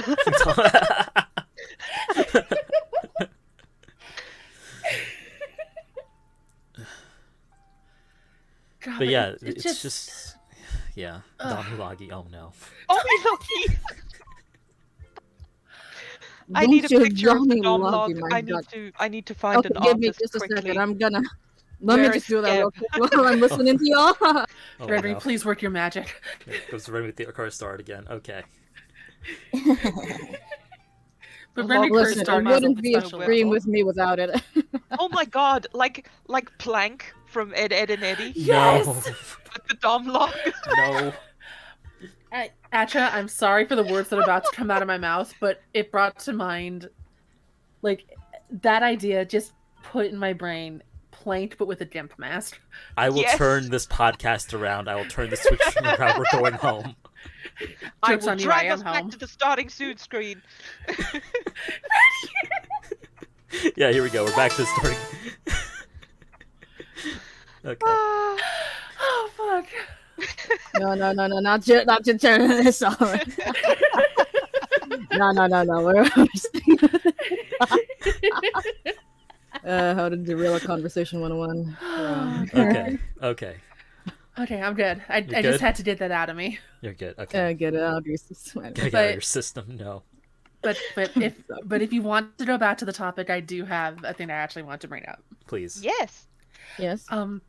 Especially going off of what Ratty is talking about here, and with Puzzle Story, just how pervasive, I think is the right word, Yes. or how commonplace it is, rather, that people will just hop into anybody's DMs with this kind of situation. Oh, totally. Like, like my friend Faye in chat, we met because of role playing on Tumblr. And in the fandom that we were in, I happened to have a character that was quite hot and was a bit active because I like writing smut. The amount of times I would have random fucking people who didn't even follow my blog or follow anybody I knew and would just try and initiate lewd roleplay with my character just because she was a hot blonde or whatever. it was like almost a weekly fucking thing. And the fact that it happens so commonly blows my mind that people think it's okay. So, especially now that I'm in the VTubing community and still seeing it happen, it almost pisses me off more because it's more they're not going to against or not going to characters anymore. It's actual people behind an avatar now. Mm. And it just blows my fucking mind that people have this lack of awareness. Oh, hang on, I gotta change the PNG. Yeah, can I just say, Kai, your design is beautiful. Just Oh, it's gorgeous. Kai's story? Chef Sure. kiss. Yes. It's Kai has gorgeous, such an amazing but design. Kai wants me Very to show striking. this one instead because it's very important to know that this is a tail back here. I mean, it's a pretty Yes, tail. it's a tail, guys. It's a very pretty tail. I'm gonna It's a bite very it anyway. pretty ribbon-like tail. Yes. Oh, you're a ribbon eel. Oh, you had that ready? No, you're good. You're good. All right, so guys, this is Malachi Lazuli. He rated us earlier today. Here's a shout out to Malachi. Kai, there you go. Hey, Malachi. Thank you. So, Ratty, by the way, thank you for sharing that with us. We really do appreciate it. Mm. So, Kai says, to preface, I am someone who did not get a lot of positive attention from people in that way when I was growing up.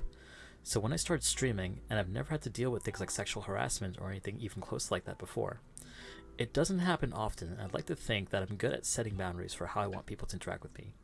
But sometimes it just feels like people like to push a little hard on pulling out the sexual side of me. It starts from either my design, my voice, or a combination of the two, which I've got to say I had a really hard time getting used to the latter because, again, not a lot of positive attention, especially in the realm of people finding my voice quote unquote hot. I feel this, by the way. Specific things that have happened.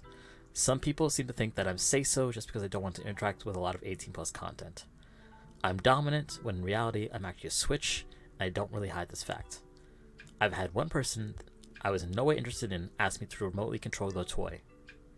A couple people privately messaged me very soon after my first time meeting them in a group setting, stating how they want to do things. Needless to say, I can laugh at some of these situations, but while others make me feel pretty weird, especially when I look back on them. Now, this isn't to say that I experience frequently. In fact, all these situations are few and far between, and most of the interactions I have with people, even on the lewder side of things, has been very positive. It also isn't to say that I don't do or even say explicitly lewd things with people that I'm comfortable with, and I only really ever flirt in response if it does come on. However, I always feel a little weird because I'm really inexperienced on how to interact with these situations. I know that I can be made uncomfortable in these cases, but I also know that I don't get as bad as others. I don't know where this is going, I just want to share the perspective that I've grown. This is actually really, really good. Listen, baby. And also, just Don't because try it's to not as invalidate bad your as others doesn't mean it's not valid. Exactly. Seriously.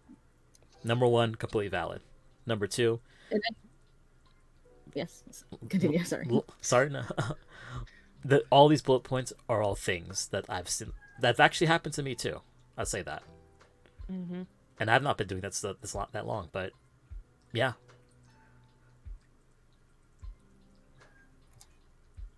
Yes, Mark. Yes, exactly. Like as long as it's an experience that makes you uncomfortable, it is absolutely valid. Mm-hmm. Like you don't need to compare your experiences to other people's experiences. It is valid, okay?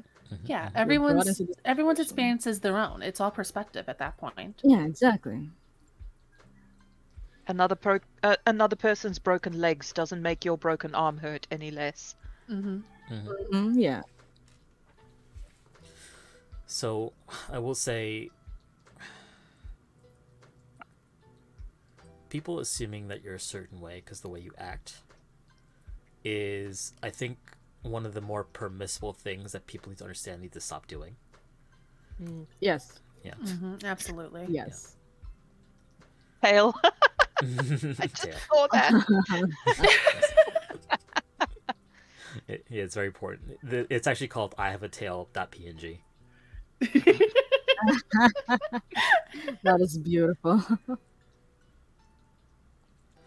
But yeah, like, I mean, like, people like to joke, and like this has been discussed in like various communities that we're in, that people like to, oh, bottom this, bottom that, you're a bottom, you're a bottom.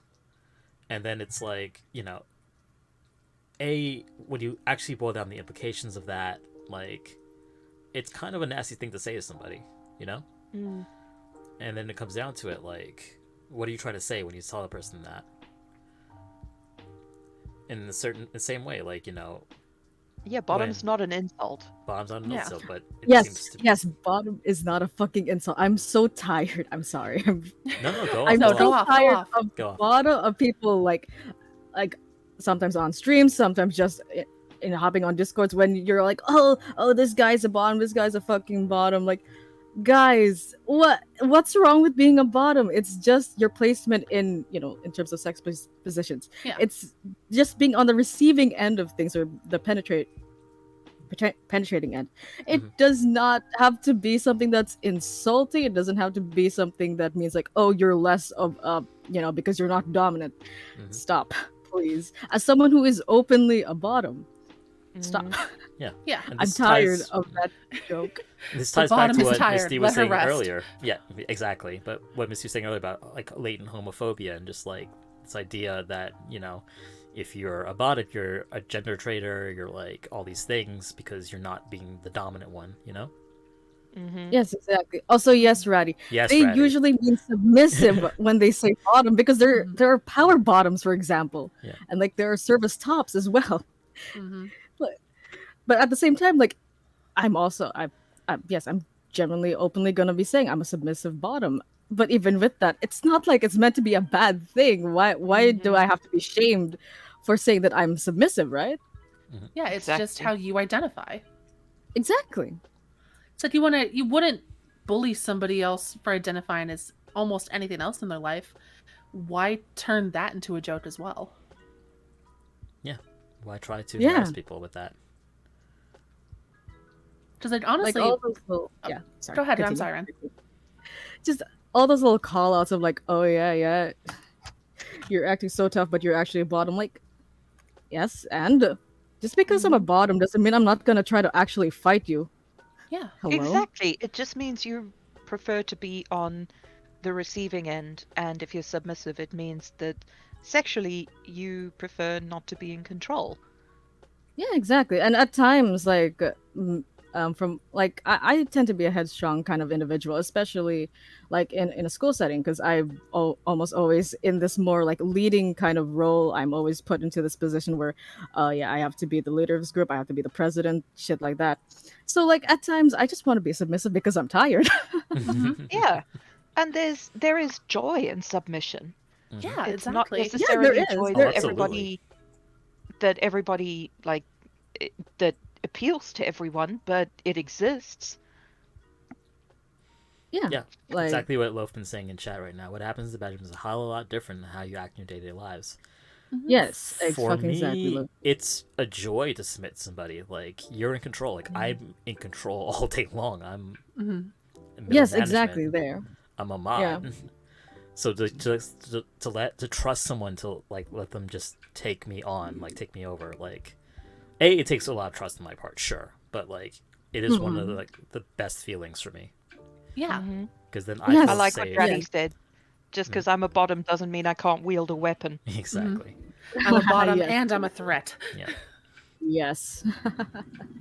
But like letting someone just take the wheel for me essentially and just make me feel good, like, you know, not make me have to be in a dominant position is great. I really enjoy that. Yeah. I'm not afraid to say that. Exactly. Yeah. You know? Doesn't And make if me it's less of a how you man to find be joy, like, then you know, find joy that way, and that's Yeah. valid. exactly. Mm-hmm. Don't Or yuck like in someone's my yum. ins- Exactly. Exactly. Or like in my instance, I've definitely changed a lot over the last decade with how I identify, especially in that sense. And with me, I get a lot of joy from being a sub because it's the fact that I can trust somebody that much. That I can let myself be vulnerable with them and know I'm going to be okay. And know that they're going to take care of me. And that is like, one, it's the hottest thing ever. And two, it's just such a joyful feeling to know that I have that space now. Yeah. Uh-huh. Yeah, exactly. Like especially with certain people, you know, since trust is a very big thing and can be broken. Those people who have trust issues, like me, for example, I do genuinely have trust issues with people. just being able to make myself feel vulnerable, because it's hard for me to like admit vulnerability in front of others. So at a point when I can openly be submissive to someone, that is a lot of trust, and that make being able to have that trust, actually be kept is very important to me. It's the same side of the coin, because like I need to trust someone to submit. You need to trust someone to like, I got distracted. You're Oh, it's fine. okay. You're fine. You're Also fine. need- We're No, picking because up what I you're got putting down. distracted with what Kai is saying, because like I feel this on a spiritual level. Oh yeah. Yeah. Like even on the Like- playful side, they always place me in the dominant position, calling me daddy or things of the like. Half the time, I don't have the heart to say I don't like being called daddy. I don't like being called daddy either. I feel that. I feel that as well as Yeah. like just because my voice is fucking deep doesn't mean I want to be like a fucking mommy and that I want to like step on you or some shit like that. I openly say that I'm submissive, like even if I like tease people a lot of the time, because it is cute to see their reactions when they get flustered. Again, I'm submissive. I'm straight up submissive. I'm not here to be your mommy, please. Yeah, you're submissive menace, and we love you. Not you oohing on my stream. Get out. Well, Well, Oh my god. So okay. Hang on. Raina but to asked the save question. things, Raina did ask. Yeah. Yes, Raina did ask the Yep. question. Let's get to the question, please. I love you guys. All right. Raina says, "How would those people react if they got beaten by a bottom?" Like this is wait, is this the question? Hang on. Okay. well, it's like people being upset they got beaten up by a girl. Why are you upset Yep. by that? That is is this also elementary what behavior where the guy gets beat up by a girl because he's too pathetic, or would it be worse if they got beat up by a bottom? I think that depends on how fragile the guy's masculinity is. Mm,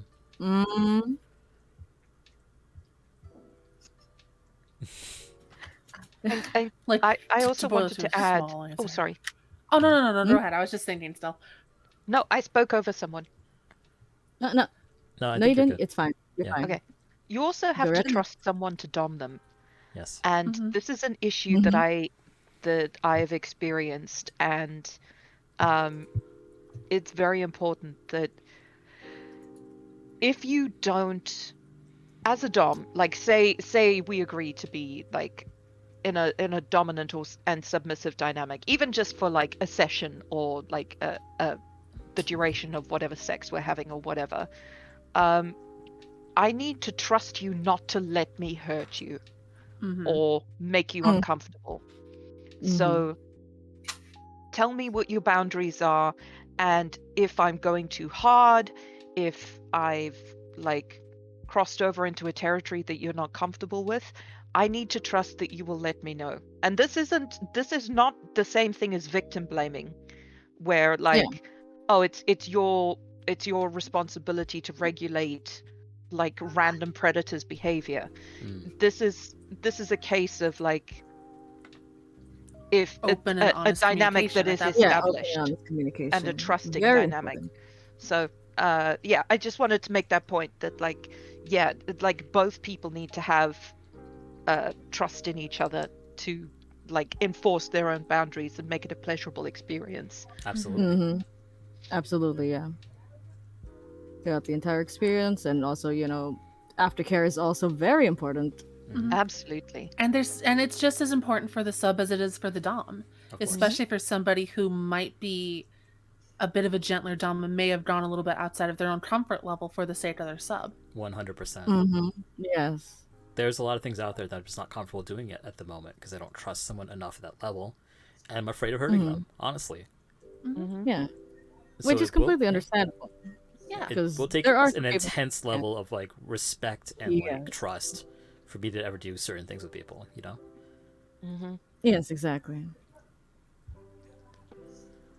Do you know the concept of androcentrism? I ask because a lot of things you're asking directly contribute to this. What is So is that the... Actually, I'm not going to guess. So andro is the opposite of gyno. So gynocentrism would be woman centrism, androcentrism would be male centrism. Oh, okay. Okay.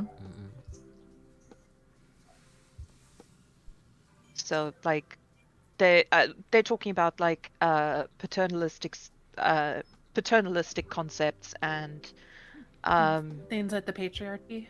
Yeah, exactly. And things being oriented around men or male issues or, whatever, a masculine perspective. Mm. No, I've never heard it with that name before, but I'm familiar with the concept if it's Yeah. explained that way. Yeah, yeah. Mm-hmm, yeah. Yes. But yeah, like there is this sort of like very wrong assumption that younger people are going to be like less reinforcing of these traditional norms or more understanding of like non-binary sort of like looking at things. But you still see it, like people with this whole daddy dommy thing, like just falling back into the most like archaic like viewpoints on like the other sex, and it's just really shocking to see. Like, how were you raised? Like, who raised you that you think you could just interact with like the rest of the world like this? You know? Mm-hmm. Okay, that kind of idea. Sorry, reading Mars's thing of There's also the fact that a lot of people who find men that they can feel safe around will automatically attribute that parental role to them and forget to consider the comfort level. Yes. Yeah. Yes. That I don't know. That makes me think of like the theory on the attachment theory. You know, attachment styles in which, like, if your primary caregivers did not give you enough attention as a child, enough affection, they weren't there for you. You tend to be someone who's very insecure and very anxious, and so you try to seek out another individual in later in your life as a way to fill that, fill that void that you were deprived of as a child. Like that's exactly why people keep talking about having daddy issues kind of thing. Mm-hmm. It's So I because can you see. place outsized value on that kind of attachment because it's something that you've like been lacking for so long. Mm-hmm, yes, Yeah, exactly. you're trying to fill the void. But that's a lot to put on somebody. Yeah. Exactly. That is a lot of responsibility to put on someone. Especially without telling them. Oh yeah. Oh yeah, especially without fucking telling them. Yeah, Maris, pardon me reading your chat for you, Atra. Oh no, no, go for it. But Go for like I was saying earlier that like VTubers, YouTubers, we deal in parasocial relationships, and Renri has a really good way of expressing like the different levels of parasocial relationship. Like we deal in providing like a comforting space, a connection, but it's when that attachment becomes maladaptive or pathological that it becomes a problem. So we're not saying any kind of parasocial interaction is incorrect. Oh, of Yes, course, absolutely. Yeah, definitely not. And there's even a distinction between parasocial interactions and parasocial relationships because people can, indulge in parasocial interactions. Like, for example, you feel for someone who is hurt in a movie, you understand how the character feels and stuff. That is technically a parasocial interaction because the character can't interact with you, but it doesn't make it a bad thing. Exactly. Mhm.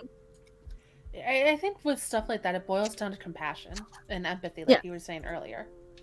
Exactly. All right, we got Mossy, who's maybe at work right now. Mossy is currently driving home. Okay. This is Mossy's Twitter. Give her a follow. So Mossy wanted to let us know, and they were like typing this out like as they're leaving work, so I really do appreciate it. Thank you, Mossy baby. Yeah. Trigger warning: stalking. Before the Twitter account I have now, I had one before where I marked it as 18 plus and shared a suggestive but not full nudity artwork. Comments and DMs were commonly filled with gross stuff, easily deleted, ignored, and reported. But I did have somebody who would make similar accounts to keep DMing me. It got to the point where I would share scenery-only nature. Pictures, probably, yeah. So the person pieced together my general area and managed to witness me taking a photo and posting it. Proceeded to watch me and days later break into my house. God. Jesus Christ. Jesus fuck. Fucking Christ. At the time, I had my goddaughter and 3 nieces in my home with me. So while I'm fairly passive, So while I'm fairly passive when things could be a danger to myself, I will not allow it with someone under my protection. Without going to too much triggering things, this person was arrested and placed into prison after a lengthy hospital stay. It ended with me completely deleting the account and have slowly been posting on my new Twitter. Holy shit. Holy shit. Sorry that happened to you, dear. That is. I mean, I'm seriously glad you and the naughty. kids I'm were so okay. sorry. Fuck. Yeah, exactly. I'm also Damn. glad that the person was arrested. Fucking hell. Mm-hmm. Yeah, wow. That, yeah. Protect yourself on the internet, people. Because Yes, please. There are some kooks out there. there are some Jesus really Christ. crazy Yeah, people there out are some Yeah. really crazy people that can be able to identify like little details, like even just like the type of fauna that you have. Geolocating, it's a thing. Oh, yeah. Yep, geolocation. Yeah. Some people who can identify a picture just by the color of your dirt. Yeah. Like if you've seen those people who like speed run fucking GeoGuessr and get scarily accurate, goddamn. I mean, like, I joke, like, yeah, I live in New York. What's anyone going to do with that information? But, you know, sometimes you just think, like, all right, maybe someone can do some of that information, so shut your fucking mouth sometimes, Atra. Yeah, I know especially if you you are don't fuck- update your PayPal. Hey! Put your home address on it. I only pay by people I trust. But like there's a story that sort of feeds into this, and thankfully this isn't me. It's another content creator. But he had the same thing with his PayPal. And if you Google his name and first line of address, like he's also in the US, you can basically there are websites where you can find a lot of information about people, and like it had all of his like access to driving record, criminal record, phone number, address, parents, the names Yeah, of there his are neighbors. websites where if you drop like $20, they'll give you a person's entire report. Exactly. Like and this was just on the internet, and it's like, oh, we're very concerned about your privacy, so you can opt out at any time. But if we hadn't looked for this information, no one would have known that it was there. So like do the things where you Google yourself and opt Yeah. out of these services. Especially if you have a unique name. Mm-hmm. Especially. Because, like, I'll admit, Yeah. I used to feel pretty comfortable in not being found and having that anonymity because my last name is ridiculously common for multiple ethnicity groups. But my first name is so horribly unique that I know if someone looks me up, they can probably find me. So I've had to take a lot of time, like, making sure I'm hidden.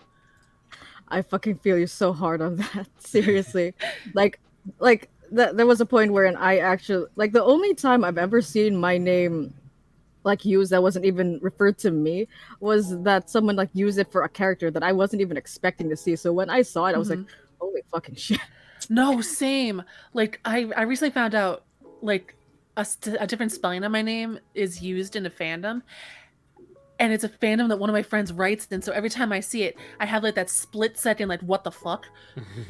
Like, I don't see these letters anywhere else. Why are they here? I feel that. And mine was actually the exact same spelling as well, so I was like, what the fuck? Hello? Hello? That made me anxious as fuck to see. Like while I've still like been in this like state of deniability, like imposter syndrome really be hitting hard. I'm still thinking that I'm very low key, and that's why for a while I have just kept my PayPal to my real name. But like seeing as I am getting like more attention, like more people are wanting to work with me, I gotta legitimately change my PayPal name. Yeah. Oh, yeah, please do. Yeah, I'm really glad that I think at least with my PayPal, especially since my last one went boom. My current one is at least set as Tay's Tea House. Yeah. Oh, that's good to hear. Yeah. I happen to know that there's someone with my exact name and surname living very close by because we share a dentist, and they keep pulling up the wrong records. Oh my god. Well, hopefully the name's at least common enough to where that makes sense. Yeah, it's pretty common. Just make sure they don't take out any teeth next time you go there, because Yeah, drilled the wrong teeth. Ada says, as someone who yeah, I works, was about to read out. I'll read it. As someone who works in fraud mitigation and works closely with customer personal information, this is a huge thing. We try to warn our customers and even employees to be extremely careful of what is put on the internet or what you play at the casino online. We allow customers to create their own usernames to play at the casino, and sometimes they accidentally put their first name and last name. And there's a situation where someone was stalked and found them in the casino, found them from casino to casino, and eventually found them IRL. Wow. Yeah. That is... What the fuck? Yeah, that is. Nope. 50% dodge rate for stalkers. I mean, the other thing is I'm disabled, so I don't go outside. So like I have that going at least. Have a good night, Lucy. Have a good night, Lucy. Have a good night, Lucy, baby. Thank you for hopping in here. But also, Good just night, on the Lucy. topic of like the stalkers and everything, I hate to word it this way, but at least my stalker, he found out my info because I invited him there first, and then he became a stalker. Right. Yeah. So at least he didn't Can't do imagine like how the much weird. of a violation that must have felt like. I mean, Mossy, the I most mean. astounding part was just the fact that he rode his bike from Utah to Chicago. That's the thing that baffled me. Jesus Christ. Oh my He god. did not take that brake rope well, but he took his bike across the Mississippi. Men would rather bike across the country than go to therapy. Yep. I'm not gonna invalidate my own experiences, but I'm very much glad that my ex did not go out of his way to actually go here. I actually have a similar story about someone in my community, from the victim side, where he's a member of my community and he's always been very polite, very respectful. Like we talk, and he let me know, like, look, you can block me if you want, but I have a stalker. You know, they are doing X, Y, and Z, and like making me aware. And I was like, no, it's fine. You know, we'll deal with it. And the person started trying to contact me. So I looked into their claims, and this guy had basically been in a community for another game, had got kind of belligerent, and the community had soured on him. And they started, this person who had especially soured on him started spreading rumors that he was a child sex offender. Now, I have looked into every possible avenue that I can. There is absolutely no credible evidence, even the evidence that this person provided, that this community member of mine is a child sex offender. And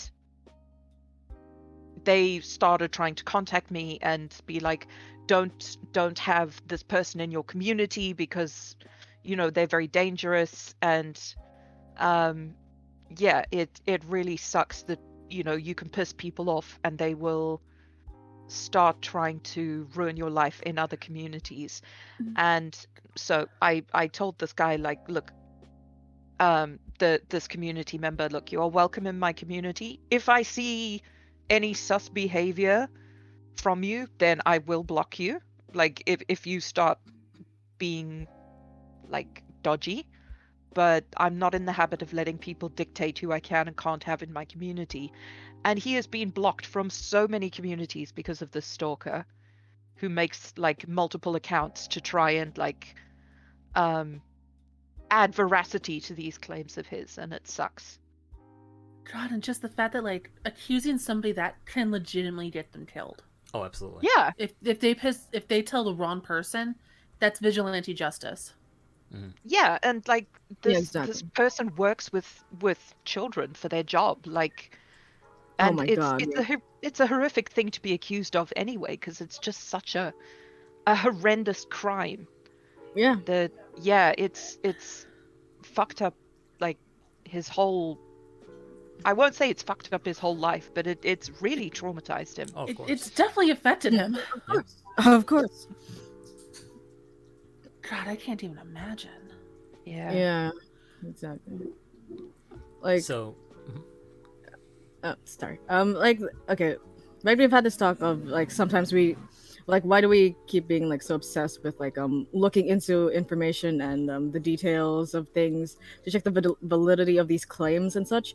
Okay, yeah. For me personally, it's because of certain like it's not drama that I was a part of personally, but it's been drama that I saw around in on YouTube, particularly about like certain members in the commentary community, wherein there were allegations put onto this person who just turned 18. Um, the claims were that this person was engaging in well, sexual interactions with a minor without their consent, or like still pushing them into like consenting. And the thing is that even if they had quote unquote screenshots, they were pretty much cropped to make the entire view very much skewed. Mm-hmm. And like even the claims of this person being this particular age wasn't even something that was like no one, like everyone or almost everyone believed these claims of this very outrageous, like they claimed that this person was under the age of 10 and Good people still went God. along with it. Oh my So god. yeah, they still went along with it, except for like one particular person who made a video calling them out. And like the fact that these people like just jumped onto this idea and latched onto this idea that, oh yeah, this person's a predator because this one person said so, without really looking into these claims. And if it wasn't for the fact that one person took the time, well, not one person, like a few people took their time to like actually look at the information given and like, ask the actual fucking question. Yeah, the mob mentality was very much an issue in regards to this situation. Like just And people that just actually, jumping on. Yes. no, you go, you finish. Yeah. Sorry. It's essentially just that wherein they I just want to look at the details of this information, look at multiple perspectives just to make sure of things, because of witnessing that dumpster fire happen, and this person, the person who was like the victim of all of this, like almost having to leave all their hard work, like all the hard work that they put into their account, their identity and social media and stuff like that. Like they were still just 18, they were still a kid, and like they were being bullied to the point that uh you know how people are fucking Like their life was going being to. ruined before it barely began. Exactly. That's why I want to like look at information on things just to be sure, because I don't just want to like jump to conclusions and be that kind of person. Mm. That's And essentially what I'm trying to say here. Use Yeah. your critical thinking skills. Yes. Don't just be exactly. like, oh yeah, I see screenshots, so it must be real. I'm not gonna read into that. I'm just gonna instantly believe it. Like, no, guys. Mhm.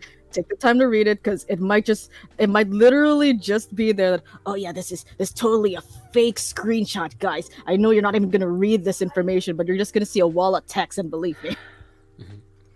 So just two quick announcements. I think we'll go for about another 20 minutes, if that's all right with you guys. Mm-hmm. Yeah, totally. And what people are finding out in chat at the moment, yeah, even if you have a coffee, like, it will still show your role name if it's linked to your PayPal. Yes. Yeah. Yep.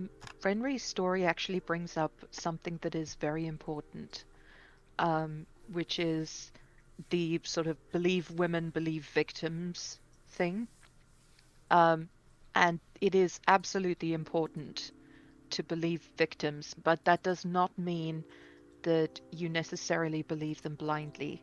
What that means, in terms of like the broader culture, is that you do not take their stories as fundamentally non-credible on face value and just dismiss it as faking or Mhm. attention seeking. Mhm. What it means is that you take those claims seriously and examine those allegations for yourself and look at the evidence that is supplied.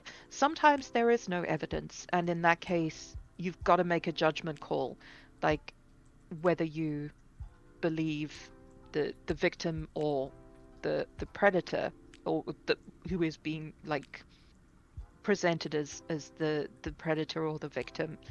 And you've got to make a judgment call, and it's not always correct, but it is important not to dismiss claims as non-credible, but also not to believe them blindly. It's not a black and white issue. It is it's something that you've got to assess each and every time. Yeah. Yes, absolutely.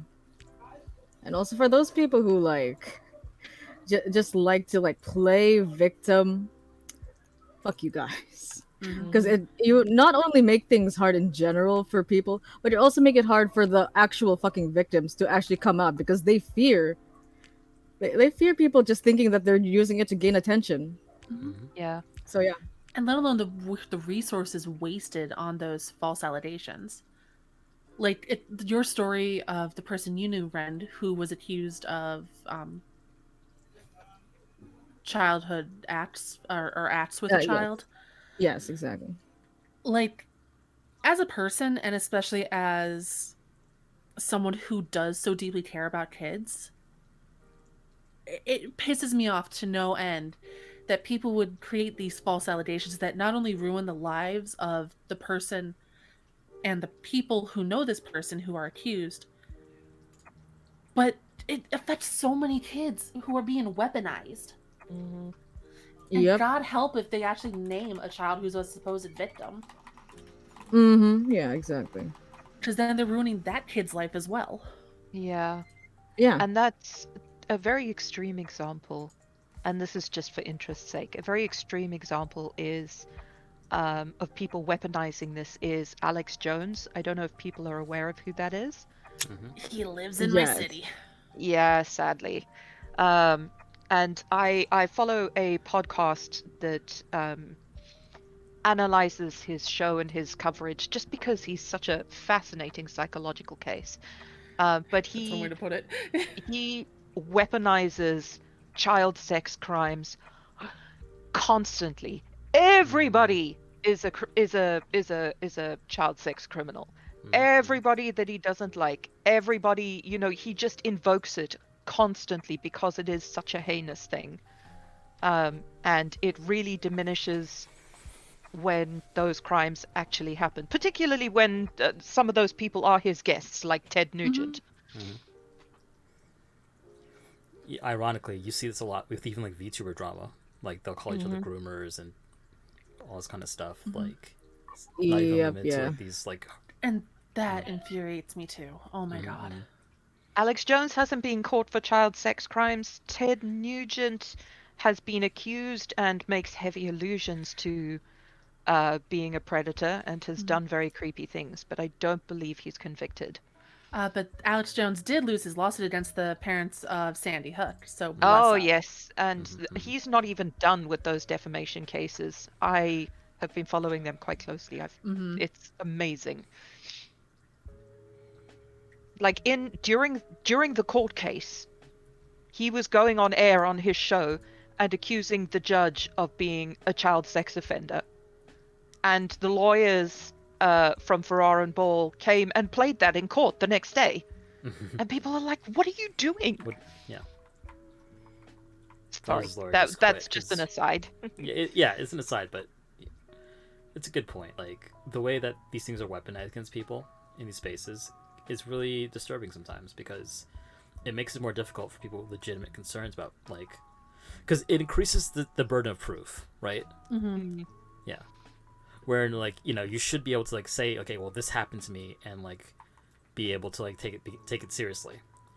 But what a lot of mods run into, like, because I recently had to look into something like this myself with someone who joined like, a Discord server, Oh, I remember that. is that Yeah. is that the document you'll have to go through pages and pages of documentation before you're genuinely satisfied. Okay, something has happened here, even if it's like heavily alluded to or something like that. So I get it. It like people saying this stuff like without thinking because it just would hurt somebody.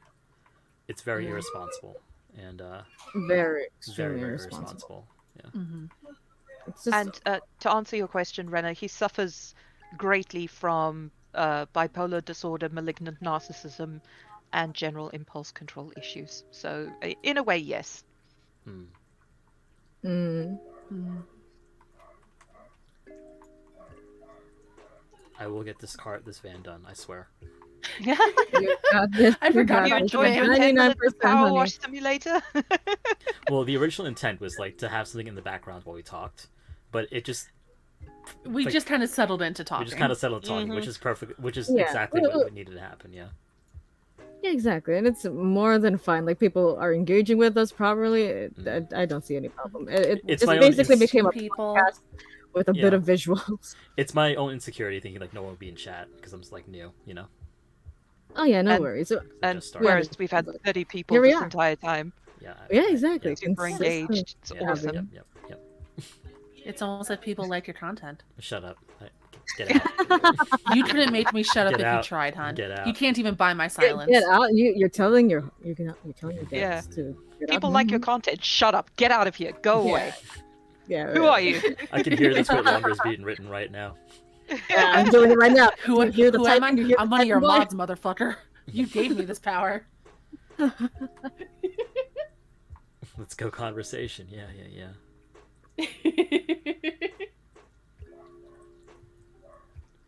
But yeah, so I mean, a lot of good points were made. I think that like Doms don't want to be.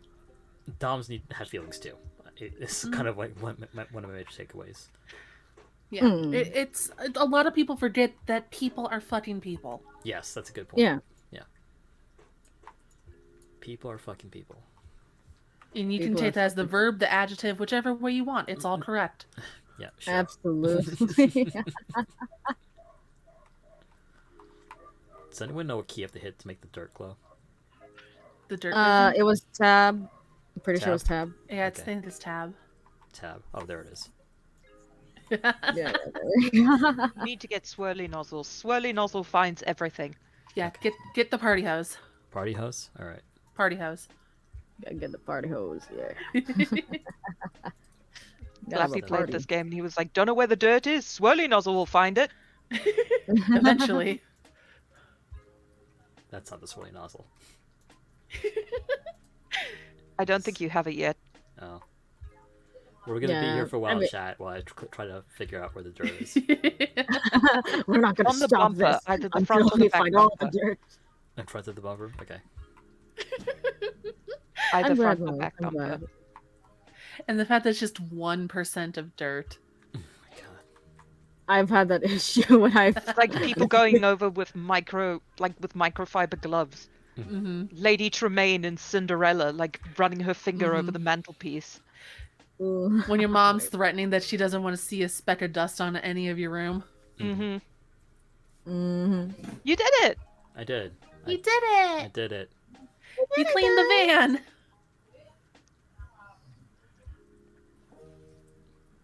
That was surprisingly You won fun. it. I didn't You think I'd won like this game. VTubing. So I many think I'm people gonna say go watch that the and documentary. say like, oh, I became addicted and now I need to clean everything. What happened to Markiplier? I- I love you, Mark. Clap at 1v2ing. Yes, I announced my graduation. Yes, I'm he now is not- graduating. you can't just stay up us, You son. can't just graduate. You're not your speed running VTubing your VTubing career Graduating, right now. I'm going agency, everybody. Under a fucking month. God damn. HoloLive is blowing up my phone as we speak. So Have before already we, done a sign with Nietzsche. before we conclude, I guess I do have a couple small announcements. So I will be streaming tomorrow afternoon when I get home from my Japanese practice. It won't be for very long because I'm going to do some stuff at night. But Sunday I'll be doing a long stream. I have some Lego, like Lunar New Year themed Legos that I'm going to be building. And then afterwards I'll be working on my Mandarin with Duolingo. Nice. So that'll be fun. So that's what's happening this weekend. Also, do if you haven't yet, follow this Renaissance man. That. So make sure you follow everyone in the collab right now. Here are their socials. Yeah, follow Renri and Tay. They're amazing. And Miss Lady What? Mystique No, as well. follow. And follow Mystique, follow she's Mystique delightful. and- Yes. Both of all of these, every one of you are fucking amazing. Just absolute sweethearts. A good time. So funny. So full of just good vibes, and It gotta is- look up to you all. Yeah, Right back at you, Renri. I was so scared to like talk to you for a long time, so I'm really glad that through Atra I've been able to. I'm just a little guy. I'm just a little guy.